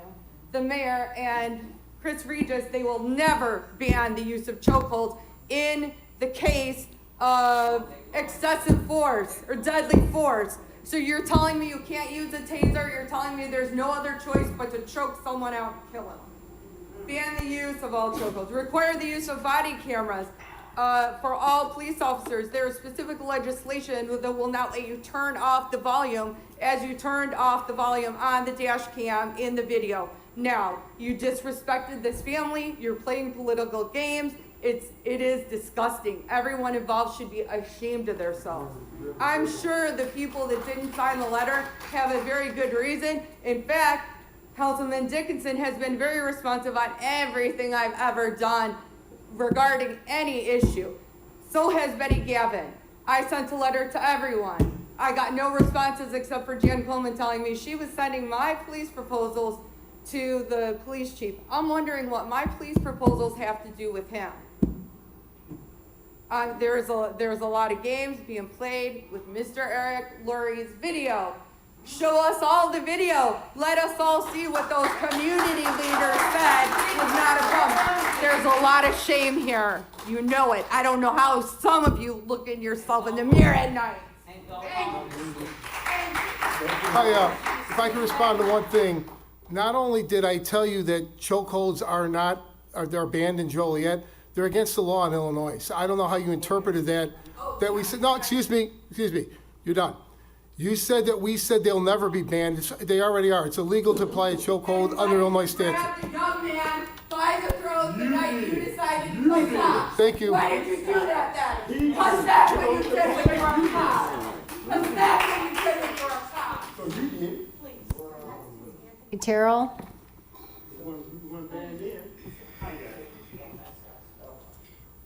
My name is Anthony Terrell. I'm from Hosmer Street in Joliet. I spent a lot of years in the service. I've done a lot. I know a couple of you guys. But first of all, this person over here is the one that you made the decision to lay the officer off, right? Are you the city manager? So you made that decision? Now, why are you shaking your head? I can't hear you. As I said earlier, discussions about any of the... No, I don't want to hear that. Okay. We want something that's my from answer. you. You have to speak. You're going see what you have done is created a monster. As long as you continue to think that we are afraid of you and that we are not going to knock on your door and ask you to stand up and be decent human beings. This gentleman is shaking his head over here. Who hired him? Can you raise your hand if you hired this gentleman? Because he needs to be fired today. Listen, this is not hard. These lessons are learned. If you don't live in this city and you are on this council, you need to resign. We know where you live. You have to stop playing with people's lives. First of all, this man's father is dead. So I'm standing here for my brother, because he is my brother. He's one of the first people I met when I got here from New York City was that gentleman's father. So I've been in this kid's life. He calls me uncle. And now I have to sit here and you're not talking about it. You're not talking about it. And you represent us. You have to stand up and say what's wrong. As long as you continue to play these silly games and make it about whose decision to do this, Mr. whatever your name is, you have to be accountable. I want to see the police chief here. Why isn't he here? When are we going to be held accountable for our actions? You want us held accountable? You'll put us in jail. But when are you going to be held accountable for your actions? Learn to realize that you get what you give in life. You have children. Do you want to see your children attacked? You cannot protect them. The police react. So when you constantly accept nonsense in your life, you get nonsense. Wake up and stop playing these games. I shouldn't be here. None of you have done your job. You have not done your job. How do you want your job if You won't do your job. Stop playing with us. We are not afraid of you. You're throwing around a lot of money. And I sat here, now I'm gonna check. From now on, you just got the right person to start checking every one of these contracts that you're putting out here. We're gonna have accountability for everything. We know who's getting these jobs. We have not said anything, but y'all have woke up a monster. See, when you go to war, we go to war for one reason, to protect and give these people the right to live free. So when we come back home and we sit and retire in our communities, we don't want to sit here and watch the same thing. Do you want the police? Do you want the United States Army in your town? Because they're not going to answer us. They're not going to answer to us. That you constantly keep thinking that if you say that something is wrong or something is right, that we ain't gonna pay attention. But we are paying attention now. You have killed a child. That means he's a grown man, of course. But when he's my buddy's friend, he's a child to me. He's my nephew. See, he didn't have a daddy because his daddy died. His granddaddy died. So he has a community behind him. And we want you. It shouldn't be no argument between you two. Let's take a vote right now. Stand up if you're gonna sign something, sign it right now in front of us. Get that Attorney General on the phone right now. Where is he at? Why haven't we heard from him? They have tore up other states. Do you want that here? Do you want this town on fire? Because if you keep playing with us and putting your hands on our kids, that's what's gonna happen. I have children. My children play sports in this town. I play sports in this town. I know you people. You live next door to us. That's my buddy right there. Come on, wake up, stop playing games with people's lives.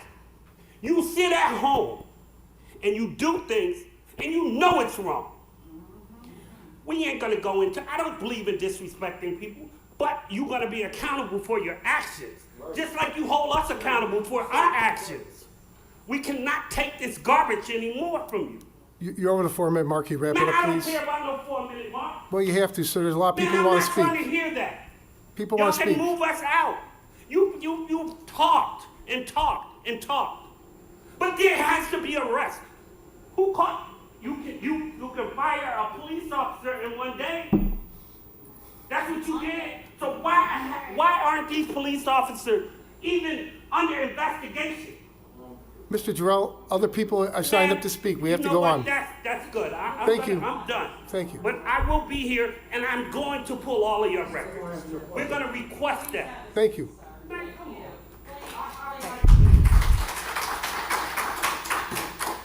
Next is Tony Graves. Mr. Mayor, I was just going to clarify, there was a comment made that none of these police officers are under investigation.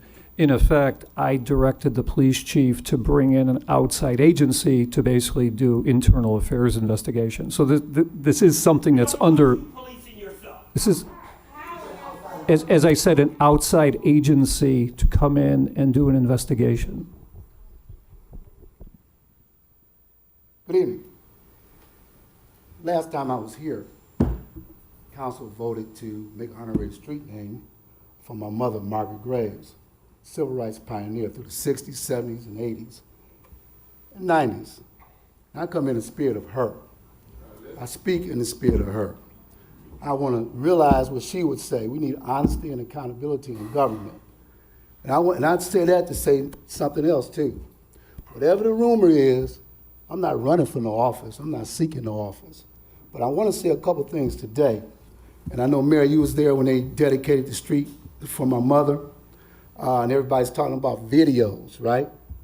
Everybody talking about, saw the video. 3 members of the council and the mayor saw a video of Brother Laurie, and my regards and sympathy and condolences go out to the family. And you decided to make action.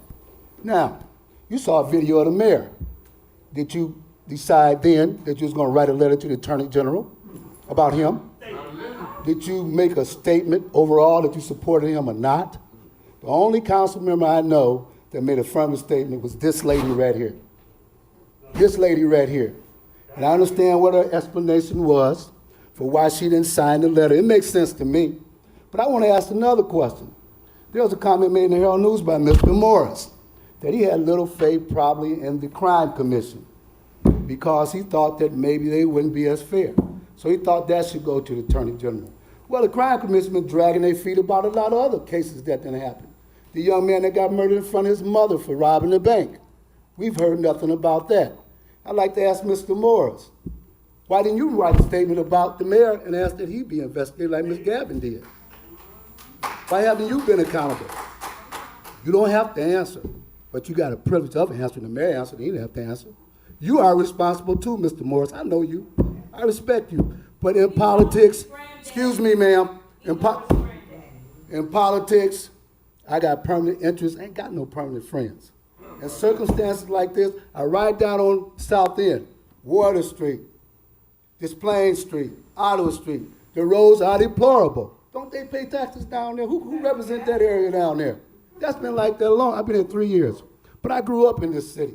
I was here when the police station was on Joliet Street. I was here before that courthouse was built. I was here when the jail was at the Viaduct. I know this city. And I'm going to tell you something else right now, too. They are exactly right.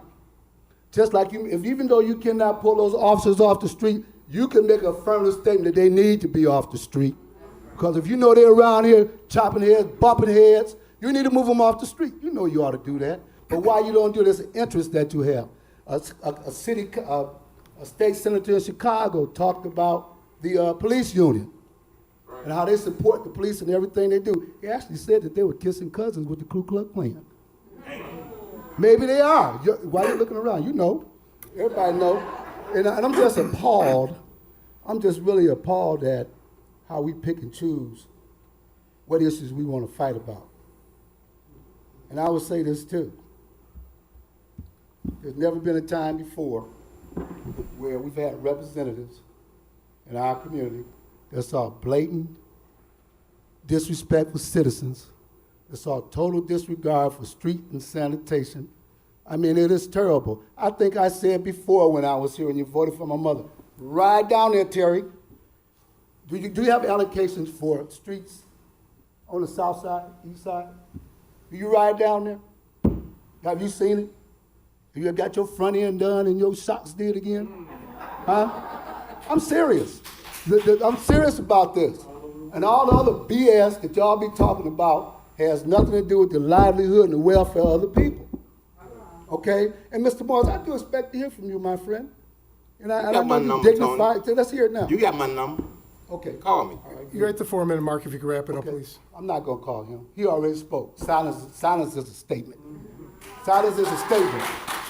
Silence is, I'm not going to let Miss Betty Galvin be misinterpreted by some back and forth that the mayor and you and her doing about a letter being signed. We know what her commitment is. I know what this whole thing is all about generally. And Mayor, if you have enough fortitude to call about that particular tape, why do you want to show that you can be exonerated and ask them to investigate you as well? That's all I got to say. Thank you. Tara Wheatley.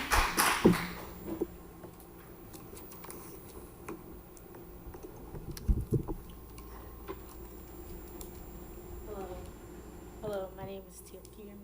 Yeah, the other mic. Hello, my name is Tiara Wheatley. Before I say anything, I want to send my deepest condolences to Eric Lury's family. I just found out about this 2 days ago, and this happened in January, and that is very sad. And I'm not giving my address, it's against my rights. And I'm a 17-year-old girl, and when I looked at that video, it was very horrible. It was very disgusting. And seeing what the officers Doug May and Andrew McHugh did, and they're still able to be around, and they are not in prison while Eric has to be in the ground 6 feet under. And it doesn't matter if he was a drug dealer or anything about his past. He was still a human being. He has a son. His son is here. He can't even see his son no more. And that's sad. And And to imagine what my mom would go through if she's seen that, I don't even want to think about it. And I would like to ask Betty, Gavin, and Terry Morris, even though you guys didn't cause it, in January, you guys didn't sign an independent investigation. Why didn't you have that? Why didn't you guys sign that investigation? I will answer. I don't believe you were in the room when I first made my comment. I did not sign a letter because I did not see a letter. When I was contacted about the letter, I did not sign a letter because I did not see a letter. A letter was never presented to me to read and sign, okay? It was stated that there was a letter. That letter never came to me, and I understand that there were several versions of the letter. I didn't see it, my dear. I did not sign it. That's what happened. Well, now you know what's going on with the I want a full and investigation. And I want justice for Eric. Yeah, I do too, my dear. So an investigation was the first thing on our minds. That was the first thing on our mind. Well, the first thing that should be on your mind is them officers in jail. Well, I tell you what, I tell you this. There is an investigation going on. There will be some changes going on. I promise you that. And as I said that before, it will. Watch this space. Change is coming, my dear. Change is coming. And I'm a young black girl, and I'm scared to get arrested by the police. I'm scared for police to even look at me. Yeah, you should. And I want to say things must change. In order for things to change, you must do better. All you guys must do better. I want justice for this. His family wants justice for this. The whole world wants justice for this. And you guys failed to make a difference. And I'm not sorry for saying this. You guys failed to make a difference because the officers are still here. And being in silence is just as worse as murder. You knew about it. And then you guys released half of the video. You guys didn't even release the full video. And then I've seen that his wife has been trying to get the tape for 5 months. She should be able to get that. You guys should be able to do that for her. To her first. There's no way around it. It's You're murder. absolutely correct. It's murder. It's murder. And it wasn't from a drug overdose. It was not from a drug overdose. I had a drug overdose, me personally, and it takes more with drug overdose. And you held his nose for about 2 minutes and sticking a baton down his throat. There's no way he's supposed to survive that. What you guys are supposed to do is call the ambulance if you guys seen that he had drugs in his mouth. But you guys didn't because y'all wanted a conviction. Y'all wanted to send yet another black man in jail. And what would you guys do if it was your child? What would you do? Would you just be silent like you guys were, or would you fight? We'll fight all day long. I have lost a child, and I don't want you to get this twisted. I did not, for 1 minute. That was the most disturbing thing I've ever seen. But I did my own investigation, ma'am. I'm doing my own investigation. And I want to let you guys know. I don't have to put it on the mayor. I don't have to put it on the mayor. If we could keep the decorum, please. I do not have to put anything on the mayor. I did it myself. I went there myself. I'm sorry, ma'am. I'm sorry, ma'am. We would like to see more next- action than more talking. We want to see more action. Well, I tell you what, just watch this space. And I want to let you guys know we will keep protesting. There will be strength in numbers, no matter how many police cars that are recording me and that are laughing at me. I will keep protesting, and I will be getting more people to protest. And there will be a change, and there will be justice, and we're going to keep coming. Yes, it will. We'll keep fighting. Yes, it will. Until it stops. I agree with you, my This dear. is horrible. I And the agree fact with that you guys don't even have the officers in jail for this, that's just disgusting. Still working. And he dead. Eric Lurie is dead, but they still working. Excuse me, ma'am. Please, we gotta keep the decorum. Let the speaker talk, please. Thank you. That's just all. I just want justice for him. Okay. More of the story. Thank you. Thank you. Mr. Mayor. One other thing I would add, Okay. at home on Channel 6, they're not going to pick up the comments made from the gallery, so we try to keep the microphone so people at home can follow. This is all being recorded also. Thank you. The question was a copy of the recording. I guess it's on Channel 6. And it's also on YouTube. And on YouTube also. Yeah, and on the city website, it's recorded. Okay. All right, thank you. Yes, Councilman? Councilman? Yeah, I just want to, just sound like the young lady said that I didn't sign the letter that was just here. I think she's talking about a letter in January. A letter in January? Yes. Who signed the letter in January? I think, was this, just so clear, was this over the bank robbery suspect? No? I'm not familiar with the letter either then. No, I think she's referring to when Mr. Lurie died. In Oh, in January? Yes. I see. Okay. You guys step back up to the microphone, ma'am. They can't hear you at home. I just wanted to be clear. Did you say I didn't sign the letter that went to the Attorney General? Yes, I did. I did say you didn't sign it. But I did sign it. You didn't, but okay. And it is July. This happened in January, and nothing has been done. It's on camera. What happened? Well, What's more there for? Maybe I can fill in some of the blanks. We said it a couple times. I spoke about this last night. When this first happened in January, we were given, this would be normal. We were given a brief email by the chief of police about a suspect died in Joliet police custody, and the matter was being investigated by an independent investigation. So that wasn't unusual. About 3 weeks ago, I began hearing rumors out of the police department about a sergeant that went and downloaded the in-squad camera video and was very disturbed about it and wanted to come forward. So I met with our corporation counsel and with the city manager and asked if either of them had knew anything of a troubling video or whether they'd ever seen the video. They both denied it. I asked them to get a copy of the video. It would have been 2 weeks ago before this meeting. I saw it with the corporation counsel for the first time. I immediately went to the city manager, brought him into the room, showed him the video. We had a special council meeting the next week. I told them the entire city council needed to see the video.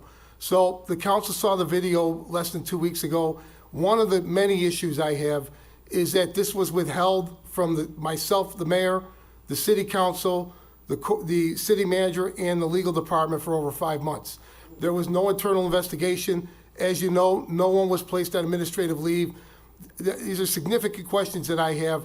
We have discussed it at length. We did last night, again, executive session. But I absolutely believe the Attorney General needs to come in and needs an independent review of what happened here, because the idea of that video being held from all of us should never have happened. I agree with you. I feel like we should see the full video as well, not just what's on the news. We should too. I feel like you guys know, but okay. Thank you. Thank you. Will we be able to view this? Because we're positive it's a 20-minute video, and I just want to know when we'll be able to review it. Well, could someone answer the question? Is there a 20-minute video that we haven't been shown? We know it is. If there,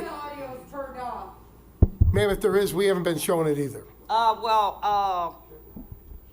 Is the police chief here? Somebody here. Excuse me. Should know. That Is the police video chief is here, over- Steve? The video is longer than 7 minutes. Is the police Yes, chief here? I can confirm that it is more than 7 minutes. I don't have the exact time period, but it is more than about 7 20. minutes. At least the video that I was provided. Now, I was given the video by our IT department. That's the video I have. Okay, thank And you. it's more to the video. Mayor? Yes. Mr. Mayor. Mr. Mayor, you gonna ask? Hold on a second, sir. Yes? No, I think you about the letter that we sent to the Attorney General? Yeah, he wanted to know if that could be made public. Yes. 100%. Matter of fact, I'll go get a copy and bring it up, distribute up here. Thank you. I don't have the video. The Mayor. city council does not have the video. Mayor, Yes, go ahead. Mayor, I'm not a member of the city council. City council does not have the video. if you folks would listen, of course, we all want answers, at least most of us, right? Not more. We all want answers. Little respect here, ma'am. The city council does not have the passwords and such to get into the databases for evidence. It's provided only through the chief, his staff that's got the, certain members of the command staff that has you're all familiar with computers, right, with passwords, and the city manager. I don't think the city manager even has a password, but has the authority to tell the chief to give him the video. We don't see it if they don't show it to us. What the mayor was trying to explain is there's been times that we've had people killed in car accidents, people killed in gun battles, people, and we get a very short email as council members updating last night such and such happened. That's what he was explaining before. So no, to the young lady that came up here and spoke, we were not shown the video, nor do we have access to that server or database to see such videos. As soon as we saw it, 4 of us said, we need the Attorney General to come here and investigate this. And then the whistleblower is the same person that made fun of Kanika Morrill and said, "You're a big baby, she'll be calling you." Krista, next speaker. So that's all that had signed up to speak, but I will open it up to anyone that has not spoken yet, if they would like to approach and speak for 4 minutes or less. Is there anyone that is here? And might I suggest, if there's, okay. Look at my shirt. We tired of this, man. Look, we tired of this. There will be no justice and there gonna be no peace in America across the whole United States. We tired. I'm tired of this. No peace. Krista, the lady would like to speak, and as the mayor said earlier, this is not a normal, we need to let, I think we should let her come I just wanted to give up. everybody an opportunity first, and we do Right, have a what caller. you did, right. And we have a caller on Correct. the line as well. But I didn't want her to get left out again. Yeah, we'll make sure, if you'd like to go forward, that's fine, we'll go to the caller next. I just have one question. You guys are saying that these officers are being investigated. If you can take that whistleblower off the street and strip him of his powers, how in the world can you tell me that you got officers under investigation and you don't strip them of their powers? We are not safe in this city with them roaming the streets. We are not safe at all. It is your duty, city manager, to ensure if they are under investigation for murder, because that's exactly what they did, and they are roaming these streets with the badge and the ability to kill more black people. Because trust me, they ain't killing their own, they killing us. And we are sick and tired of this. You guys better remember, we pay tax dollars, and I'm telling you, we are a large family. We gonna get justice, and we are gonna be everywhere you go. Every time you turn on that news, every time you go to social media, wherever you are, we gonna be there. We will be there. And those officers need to come off the streets. They shouldn't be on the street. Somebody came forward. For whatever reason he came forward, he had enough guts to come forward. And you strip him of his powers. And then you got murderers. All of those, that one who sat there for 1 minute and 46 seconds, pinching my cousin's nose and applying pressure to his throat, killing him. That's what killed him. He killed him. He's roaming those streets. Those officers that stood by and watched and did nothing and remained silent, and all of you who didn't write your own letter, any of you, if it was your kid, trust me, you wouldn't be sleeping that night. You'd be writing letters and calling, using every power you had. You can write your own letters. You ain't have to wait on no mayor to write no letters. You could have wrote your own letter, and those officers should be off the streets so they don't kill again.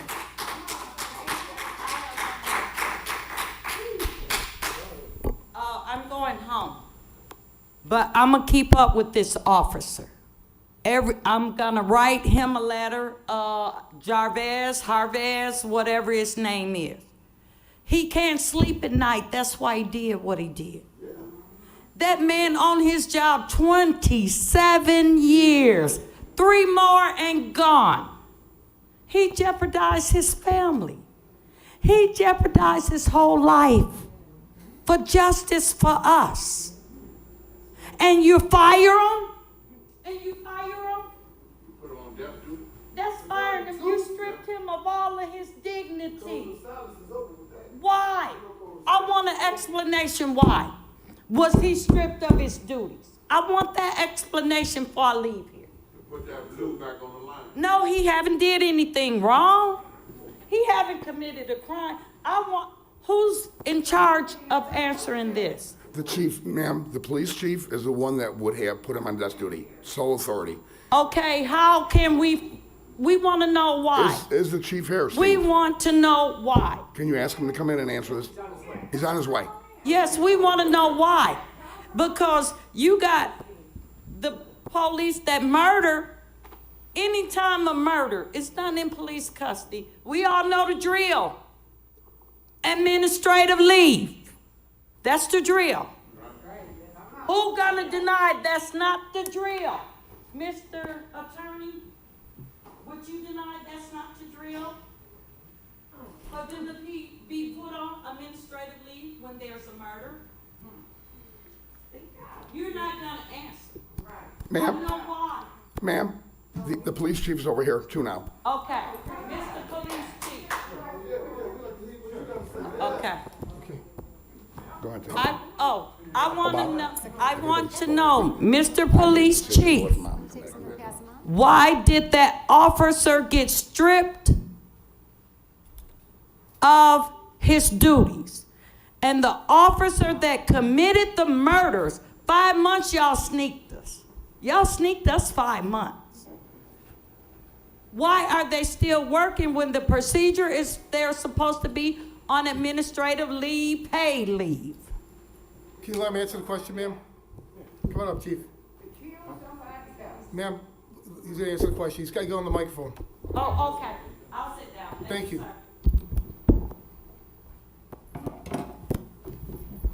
Good afternoon, Mayor, Council. I can answer several of the questions through a press release that I did tonight, because it'll explain a lot of the questions they're asking. So I'll read this to everybody, and then I can answer whatever other questions they may have, okay? So, and here's the thing, I wanted to issue a statement to clarify misinformation has been recently publicized in regard to the death investigation of Eric Lurie. Due to several false statements that have been made to the public about the handling of the investigation, I felt it was important to issue this complete and accurate timeline of events that have occurred. It is important in any investigation to hold judgment until the investigation is fully completed. Otherwise, it's easy to fall into rumor, innuendo, and false narrative. Below, you'll find the accurate timeline of events. So I'm going to go over that now for everybody. The investigation into Eric Lurie's death was immediately turned over on January 29, 2020, to an outside agency, the Will Grundy Major Crimes Task Force. The Will Grundy Major Crimes Task Force consists of members from 32 county, state, municipal, and federal agencies. All evidence, including the videos, medical documents, evidence reports, etc., were given to the task force on the same day so they could start their investigation into the incident. This also included the full videos, not only the snippets of the illegally accessed videos which have been shown by media outlets. To answer your question, we have not released any video to the media. The video that you say wasn't complete was not released by the police department. On March 6, 2020, the Will County Coroner's Office classified Eric Lurie's death as an accident due to heroin, fentanyl, and cocaine intoxication as a result of Eric Lurie ingesting large quantities of narcotics. The level of concentration were over 10 times the fatal range according to the toxicology report. The coroner's investigation included the review of all evidence, including the video, by the Will County coroner and the medical pathologist before coming to a formal conclusion on the cause of death. On March 16, 2020, the family of Eric Lurie requested the autopsy report from the Will County Coroner's Office. On March 17, 2020, the Will County Coroner's Office gave the autopsy report to the family. After a full and thorough investigation, the task force turned everything over to the Will County State's Attorney's Office for review. On May 4, 2020, the family of Eric Lurie submitted a Freedom of Information Act request to the Joliet Police Department requesting copies of all reports regarding Eric Lurie Jr. on May 18th. The FOIA was completed and made available to the family. An email was sent to the family member who requested the documents on 5/18 at 3:01 p.m., stating the records were available to be viewed and picked up. As of this date, the family member has not viewed any of the documents that were provided. The documents are still available to review, to be reviewed by the family. All right. During an auditing process on June 16, 2020, it was learned that Sergeant Escueda gained unauthorized access to a video that was being investigated by an outside agency, this being the Major Crimes Task Force. This video that he accessed was shared outside the police department, violating chain of custody and potentially compromising evidence in a criminal investigation.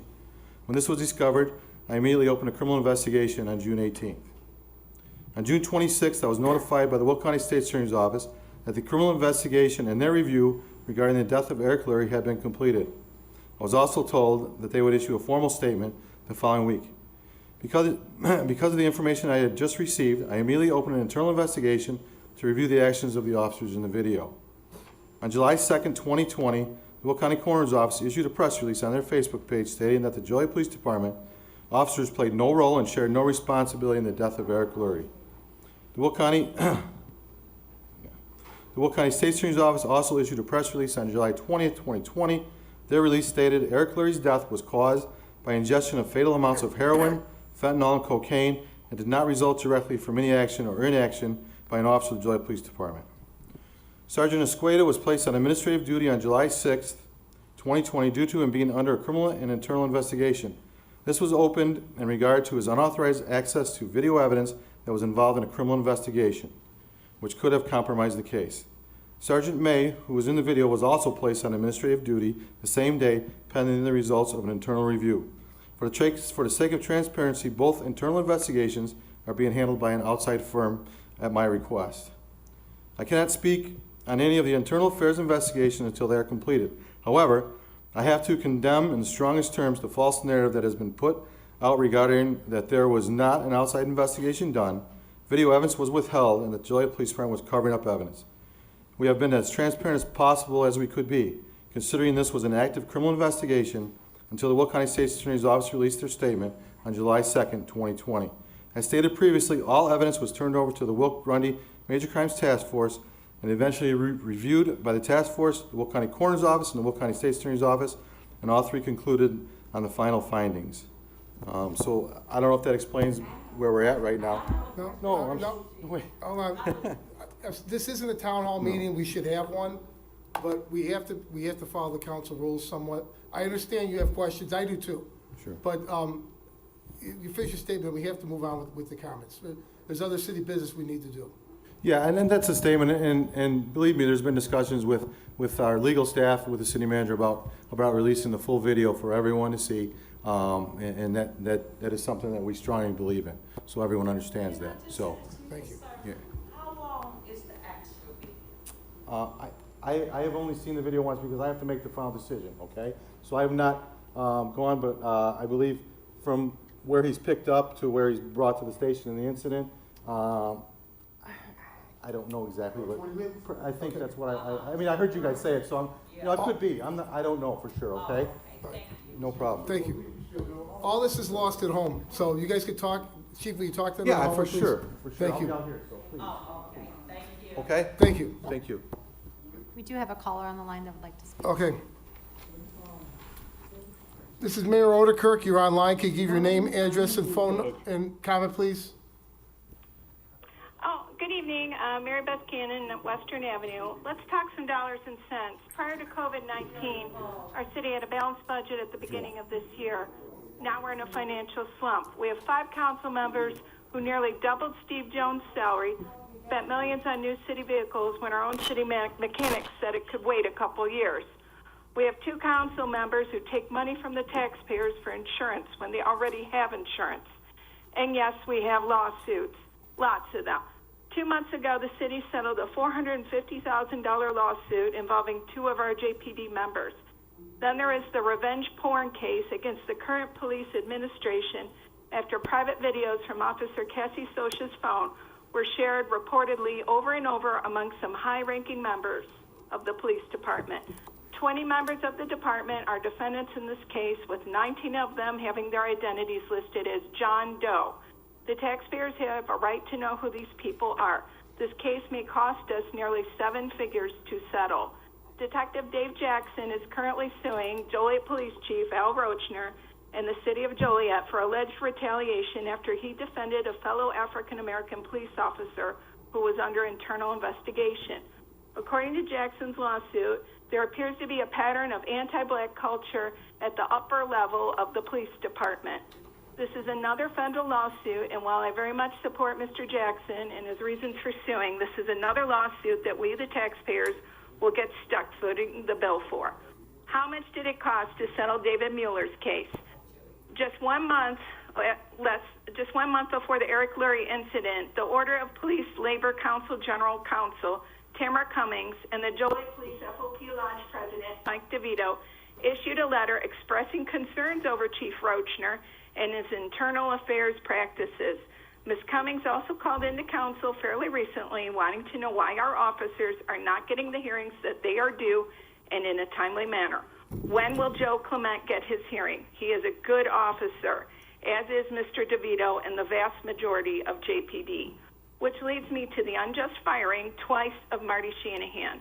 Marty was saving our city millions and wanted to clean up some of the problems at the very top of JPD.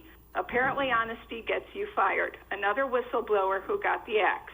I imagine there will be a lawsuit again against the city, and rightfully so, but we taxpayers are stuck. We then have the Lurie case, which is only just getting underway. Again, I understand the reason for filing a lawsuit, but we residents will be footing the bill. Speaking of the Lurie case, what about Sergeant Javier Escueda? It took a lot of guts for him to come forward, and he gets punished for it. Another likely lawsuit, again, rightfully so. Steve Jones, Pat Mudrin, Sherry Reardon, Betty Gavin, Mike Turk, and Don Dickinson. You are all writing checks that we, the taxpayers, cannot afford. I haven't even touched on the ethics or lack of. How do you find sleep knowing you did not sign that letter for the independent investigation? Especially you, Betty, and you, Don. How do you live with yourselves? No matter how you're trying to sell it right now, the people can see right through it. Thank you. Thank you. Is there anyone else that would like to speak under public comments this evening? We'll move on to mayor and council comments. Don, Larry. There was some mention. Line muted. There was some mention made earlier about, and I just want us to all think about this before we do the vote on still issuing the bond for the library. Remember, the only way it gets paid off at the end is if the state gives us the money. Just coincidentally, today, yesterday was an article where the comptroller in the state says that the budget situation is way worse now than it even was under the budget impasse when Mayor or Governor Rauner was governor. Then today, there was an article in there which the state said that its budget, its pension fund will go up $500 million, almost $1 billion, and it will shift this year from $133 billion in unfunded, which is the state's estimate, which is conservative, to $137 billion. My point is, many of you remember when JJC had a grant given to them, and then they ultimately pulled the grant, and it took another 2-3 years to get the grant back. If we vote yes on this and the state doesn't bring the money by the end of the bond period, we're on the hook. Remember that. All right, thank you. That's it. Thank you. All right. Jan? Well, I'd like to welcome one of our new employees, Gabby Shanahan. I'm sure she'll do a wonderful job. Number 2, let's not forget the census. The census counts, you count, everybody counts, everybody matters. So please fill out your census forms.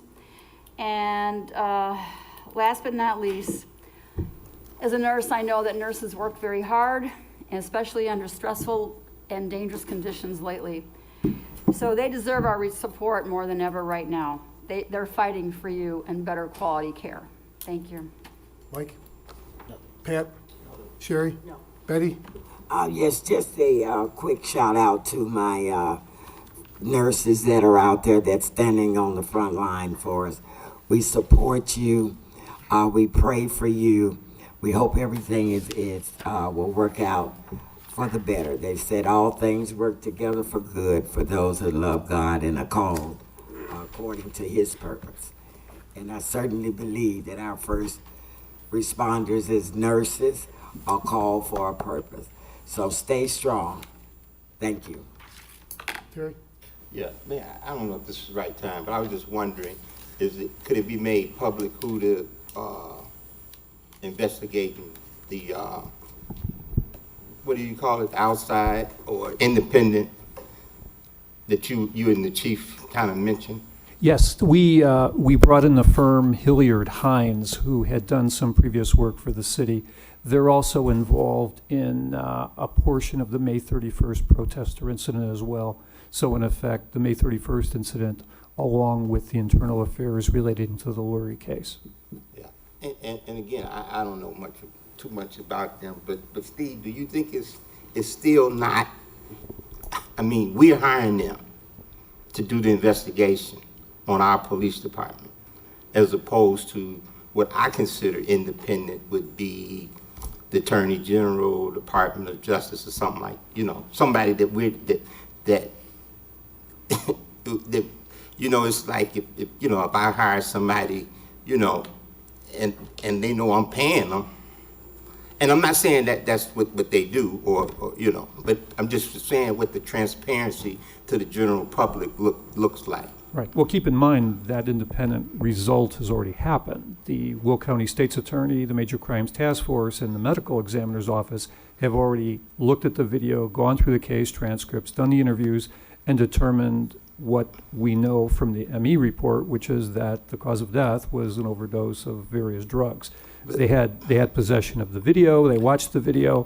So in effect, with any type of internal affairs investigation that goes to Major Crimes Task Force, they look at this from the criminal perspective. Did whatever police agency they're reviewing, did they violate the law? Is there a chargeable offense? Once a determination is made, it then becomes part of an internal affairs investigation, which looks at protocol. Did we follow our procedures? Did we do according to what we should have done for training? Were we professional, et cetera, et cetera, et cetera? In a normal situation, that type of internal affairs investigation happens, excuse me, get rid of that. It happens with the people who are within our internal affairs department. Because of the fact that this is a relatively high profile case, there's been this false narrative distributed through the community. Certainly it was in our best interest to basically bring in someone from outside. You're absolutely right, we're paying for it. But like you pay for an independent auditor, you have people with credential certifications, their reputation is on the line. Once they do that report, they turn it over to us, and then we evaluate that to see what, if any, discipline is appropriate. So, my understanding is with the Attorney General's office, there's only one person in the county that could request an Attorney General investigation, and that's Jim Glasgow, the Will County State's Attorney. And of course, that agency has already done this. So I'm not downplaying the fact that a letter was sent. What I'm saying is that, that outside independent investigation has already happened. We had no control over the outcome of that. They saw the video, it was turned over, all the documentation was turned over after the incident occurred. So in effect, if there would have been something troubling on that tape, we would have heard about it relatively quickly to just put us on notice. Who is we? Because you were never even notified there was a tape. We, the city. Yeah, well, see, this is the problem, Terry, and I'm going to interrupt, because I agree with you. You're hiring an investigator, you and the police chief, you two need to be investigated.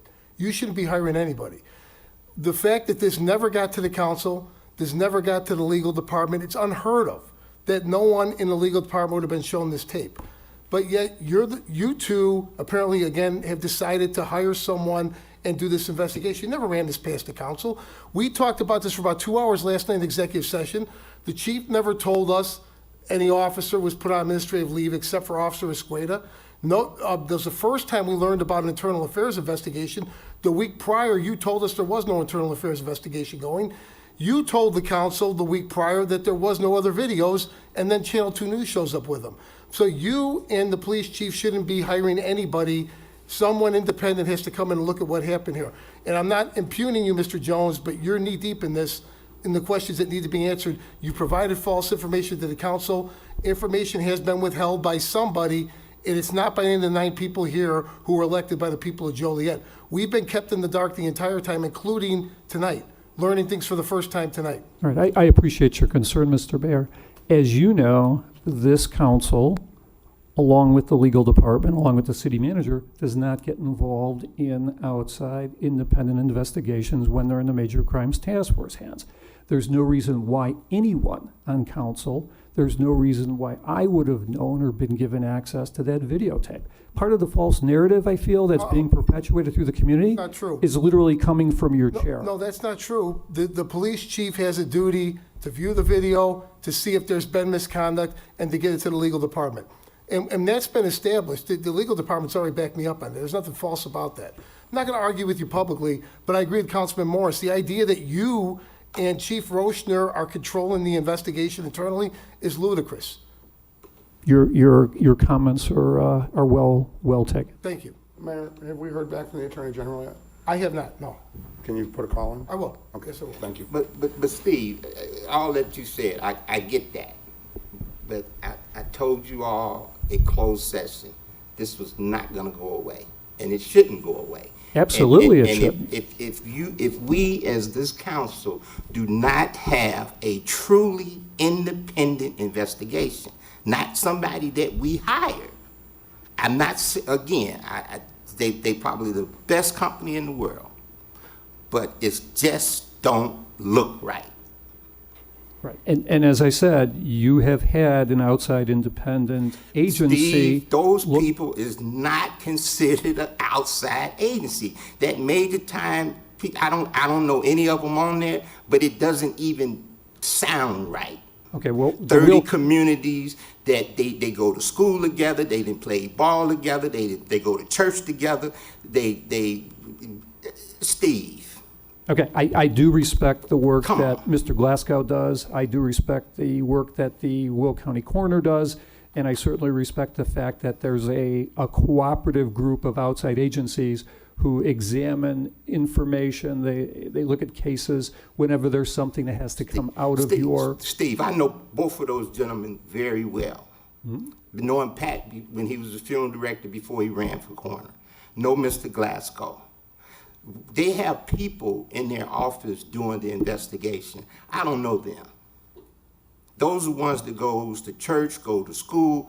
We need, I don't know how else to put it. What's wrong with having a truly independent investigation? And let the chips fall where they may. If you don't want Hilliard-Hines, is there another agency that you're proposing? I mean, as I said, I think... Steve, I'd suggest that it's chosen by the council, not by you, and certainly not by the police chief. I mean, if the 9 council members don't agree with that we need to step up and start taking a lead here. We agreed in private to do something, only 4 of us did it. So now we're on tape now. Everybody, if you think I'm wrong, say it for the public, not say one thing in private and another thing when we leave here. Jan, I'll start with you. I'm all for independent investigation, but I want to know why Ms. Reardon is smiling here. You guys know something that I don't know? I'm not smiling Okay. Mike?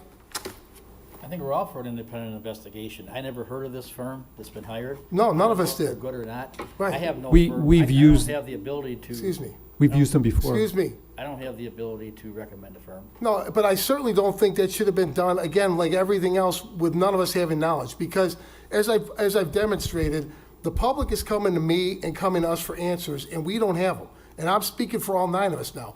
We have been kept out of the loop repeatedly. We've been given false information by the city manager and by the police chief. Last night, the police chief told us it was against the law for him to view the video and cited a statute that never said that. It wasn't against the law. Tonight, he talked about violating chain of custody. There is no chain of custody in viewing a video. So these people are throwing around terms that aren't correct. They're not legally correct. I don't know if they're confused or they're trying to confuse us.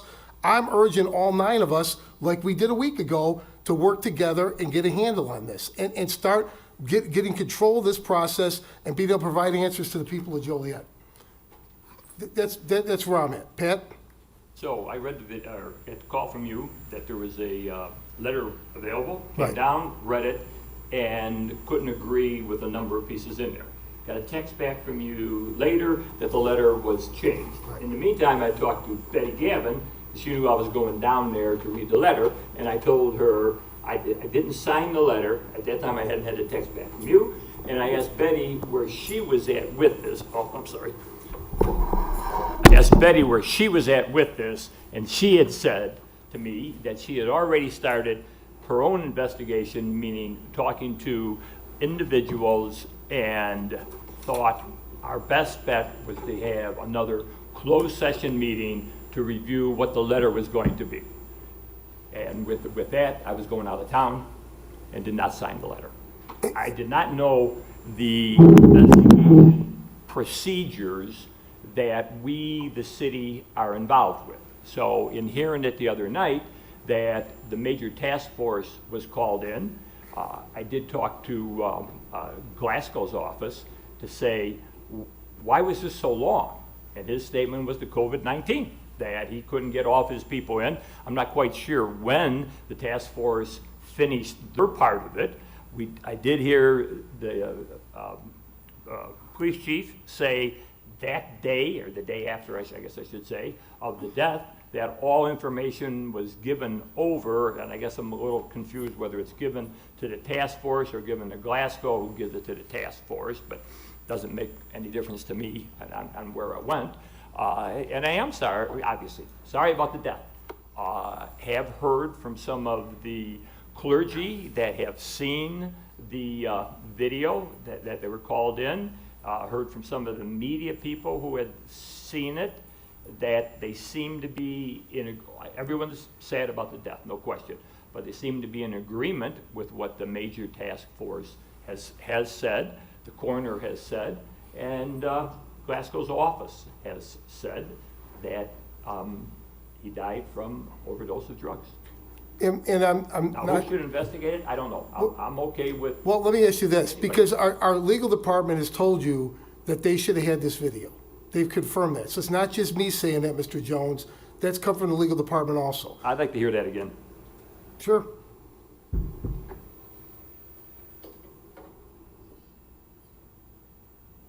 So on June 23rd, you asked me whether or not I had received former Corporation Counsel Marty Shanahan, had he received the video, or had I seen the video? And I indicated that I had not.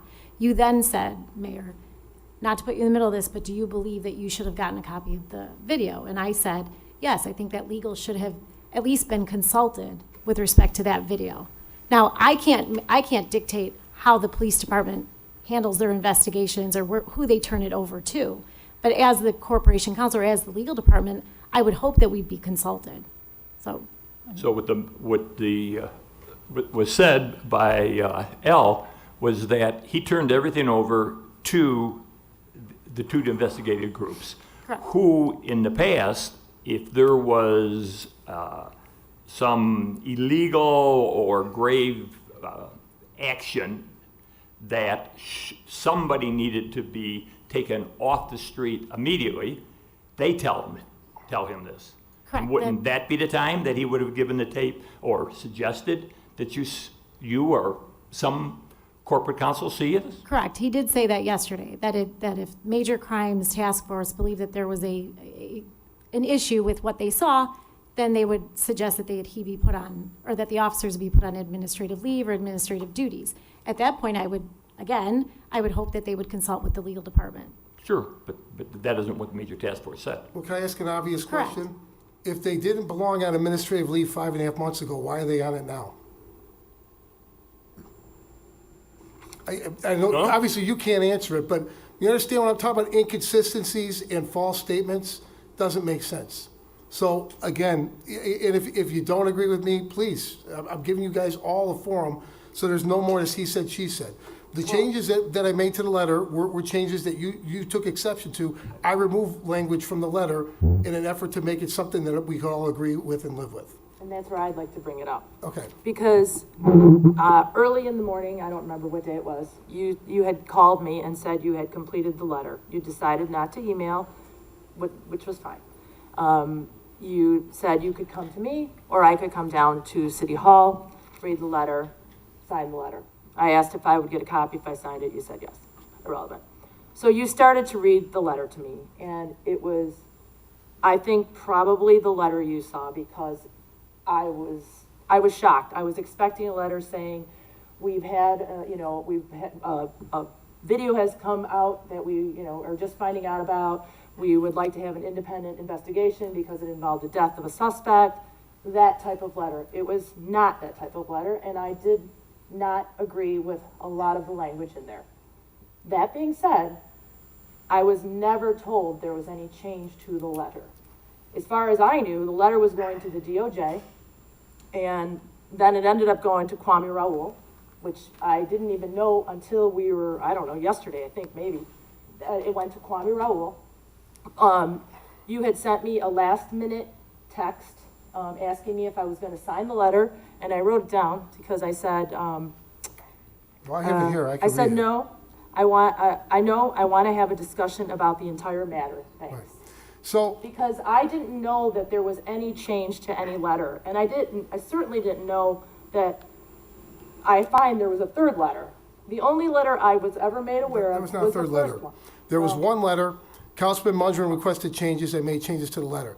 Just so we're clear, you did say you were going to come down and read it. I read it to you over the phone. Whatever objections you had, you said nothing to me.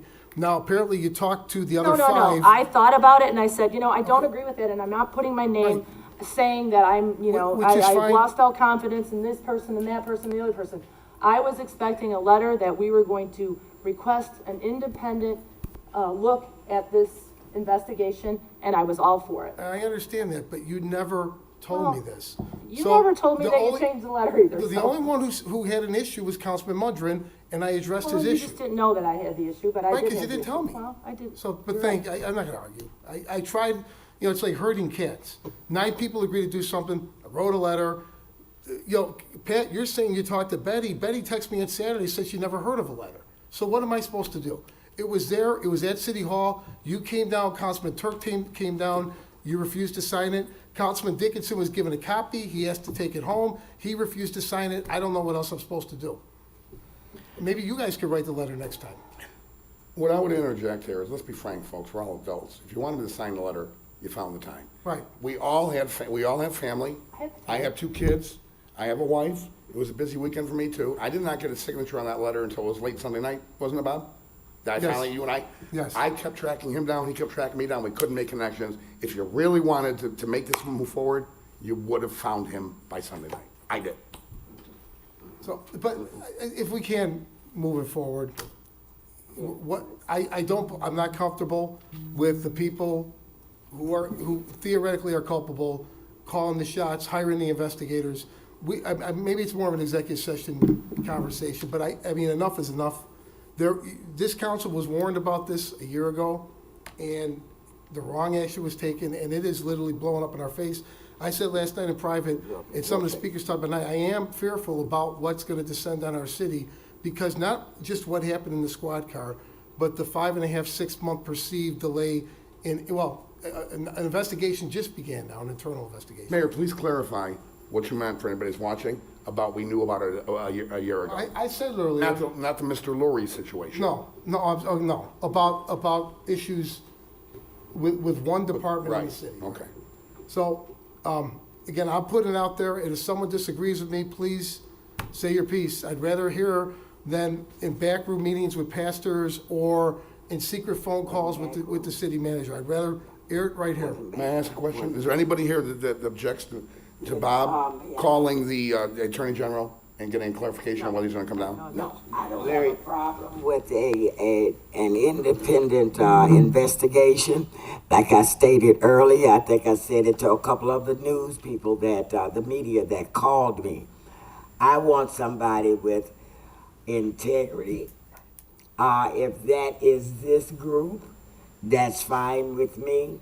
If it is the Attorney General, if it's the Department of Justice, long as somebody can get to the bottom of all of this and then seek out the motives for most of it as well. So let me be clear on the record. I have no problem with an independent investigation because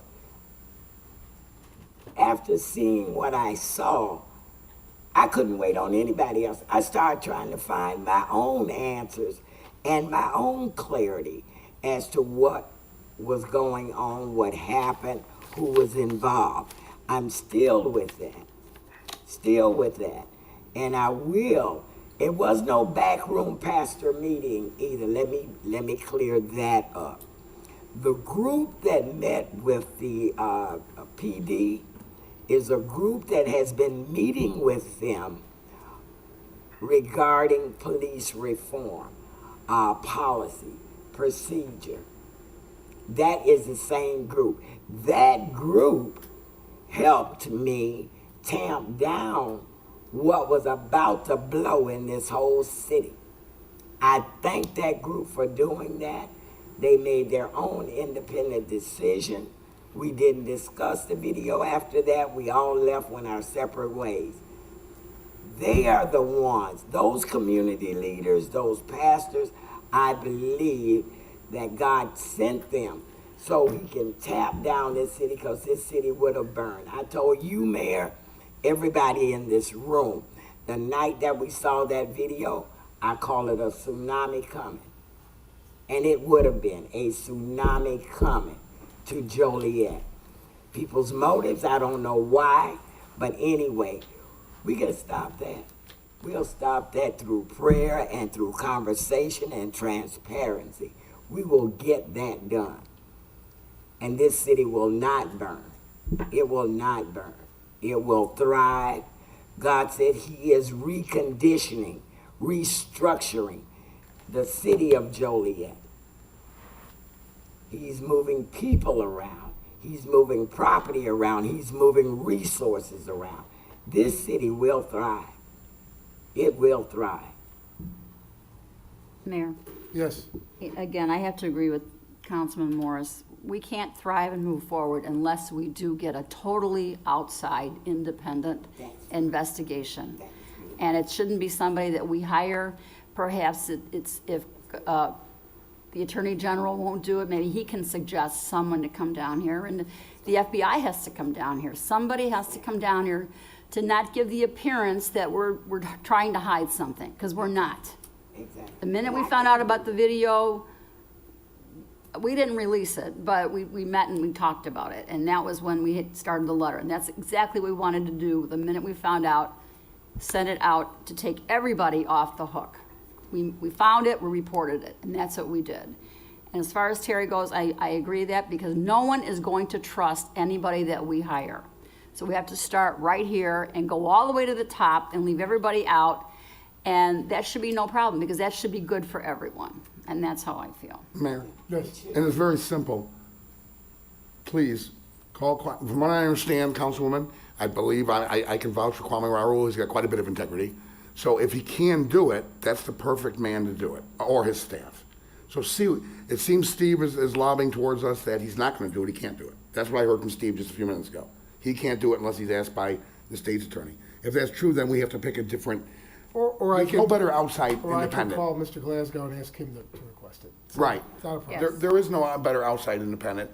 Mr. Raoul's office will not be paid by us. He's already a taxpayer, public servant like us, and he's got a tremendous amount of integrity.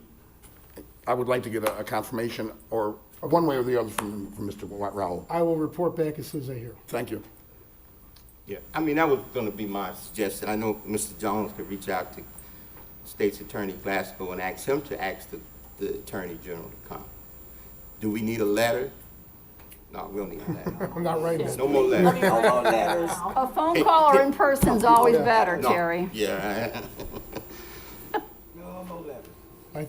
Yes. Yeah, the only reason why I didn't sign the letter is because the signatures were on the second page, and the first page I had heard there were a couple different first pages going around, and that's the reason why. I gotta tell you, again, another set of lies. There weren't a couple different first pages. There weren't 3 letters. It was 1 letter. The first guy who read it made objections to it.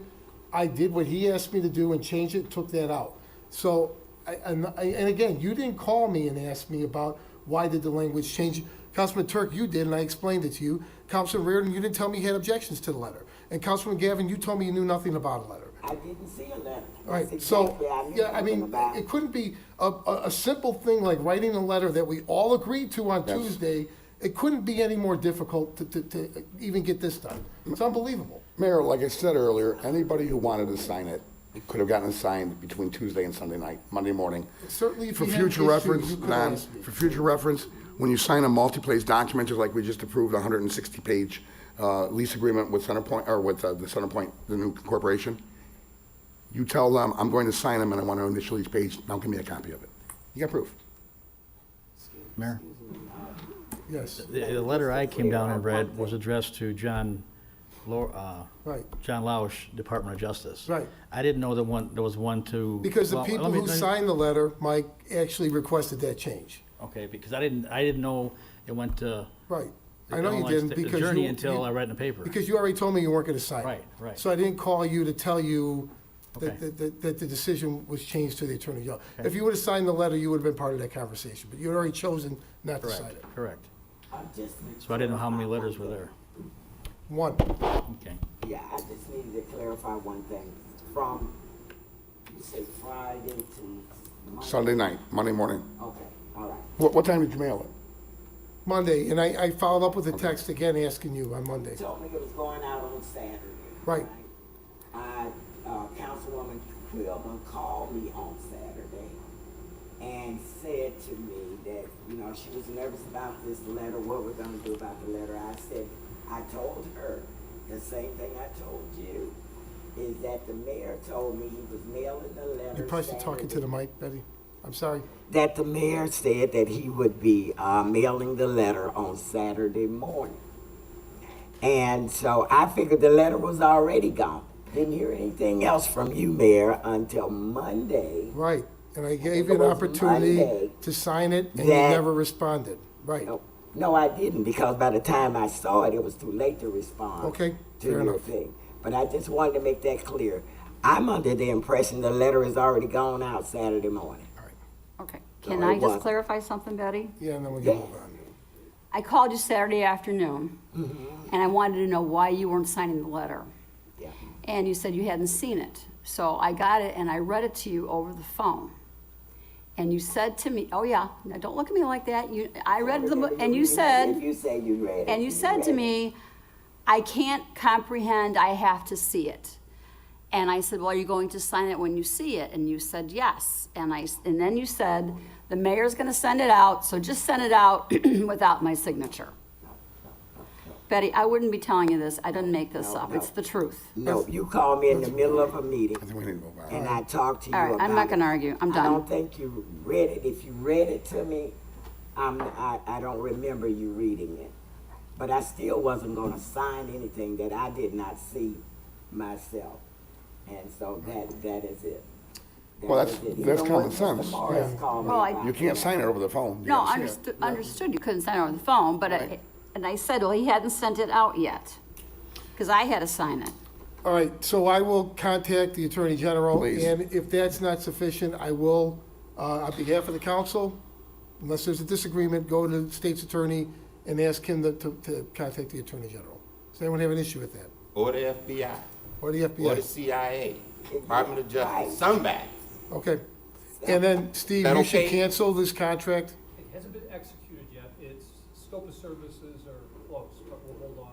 Thank you. Okay. I think that's it. Any more council comments? Did I go through everybody? Move to adjourn. I just Second. have a request for closed session. What? Is there a motion to go into closed session to You're gonna love discuss this one. I'm sorry. personnel or pending or threatened litigation, after which the meeting will be adjourned. So moved. Second. Been motioned and seconded to approve. Councilman Mudrin. Aye. Councilwoman Coleman. Aye. Councilwoman Reardon. Aye. Councilman Turk. Aye. Councilman Dickinson. Aye. Councilwoman Gavin. Aye. Councilman Hug. Aye. Councilman Morris. Aye. Motion carried.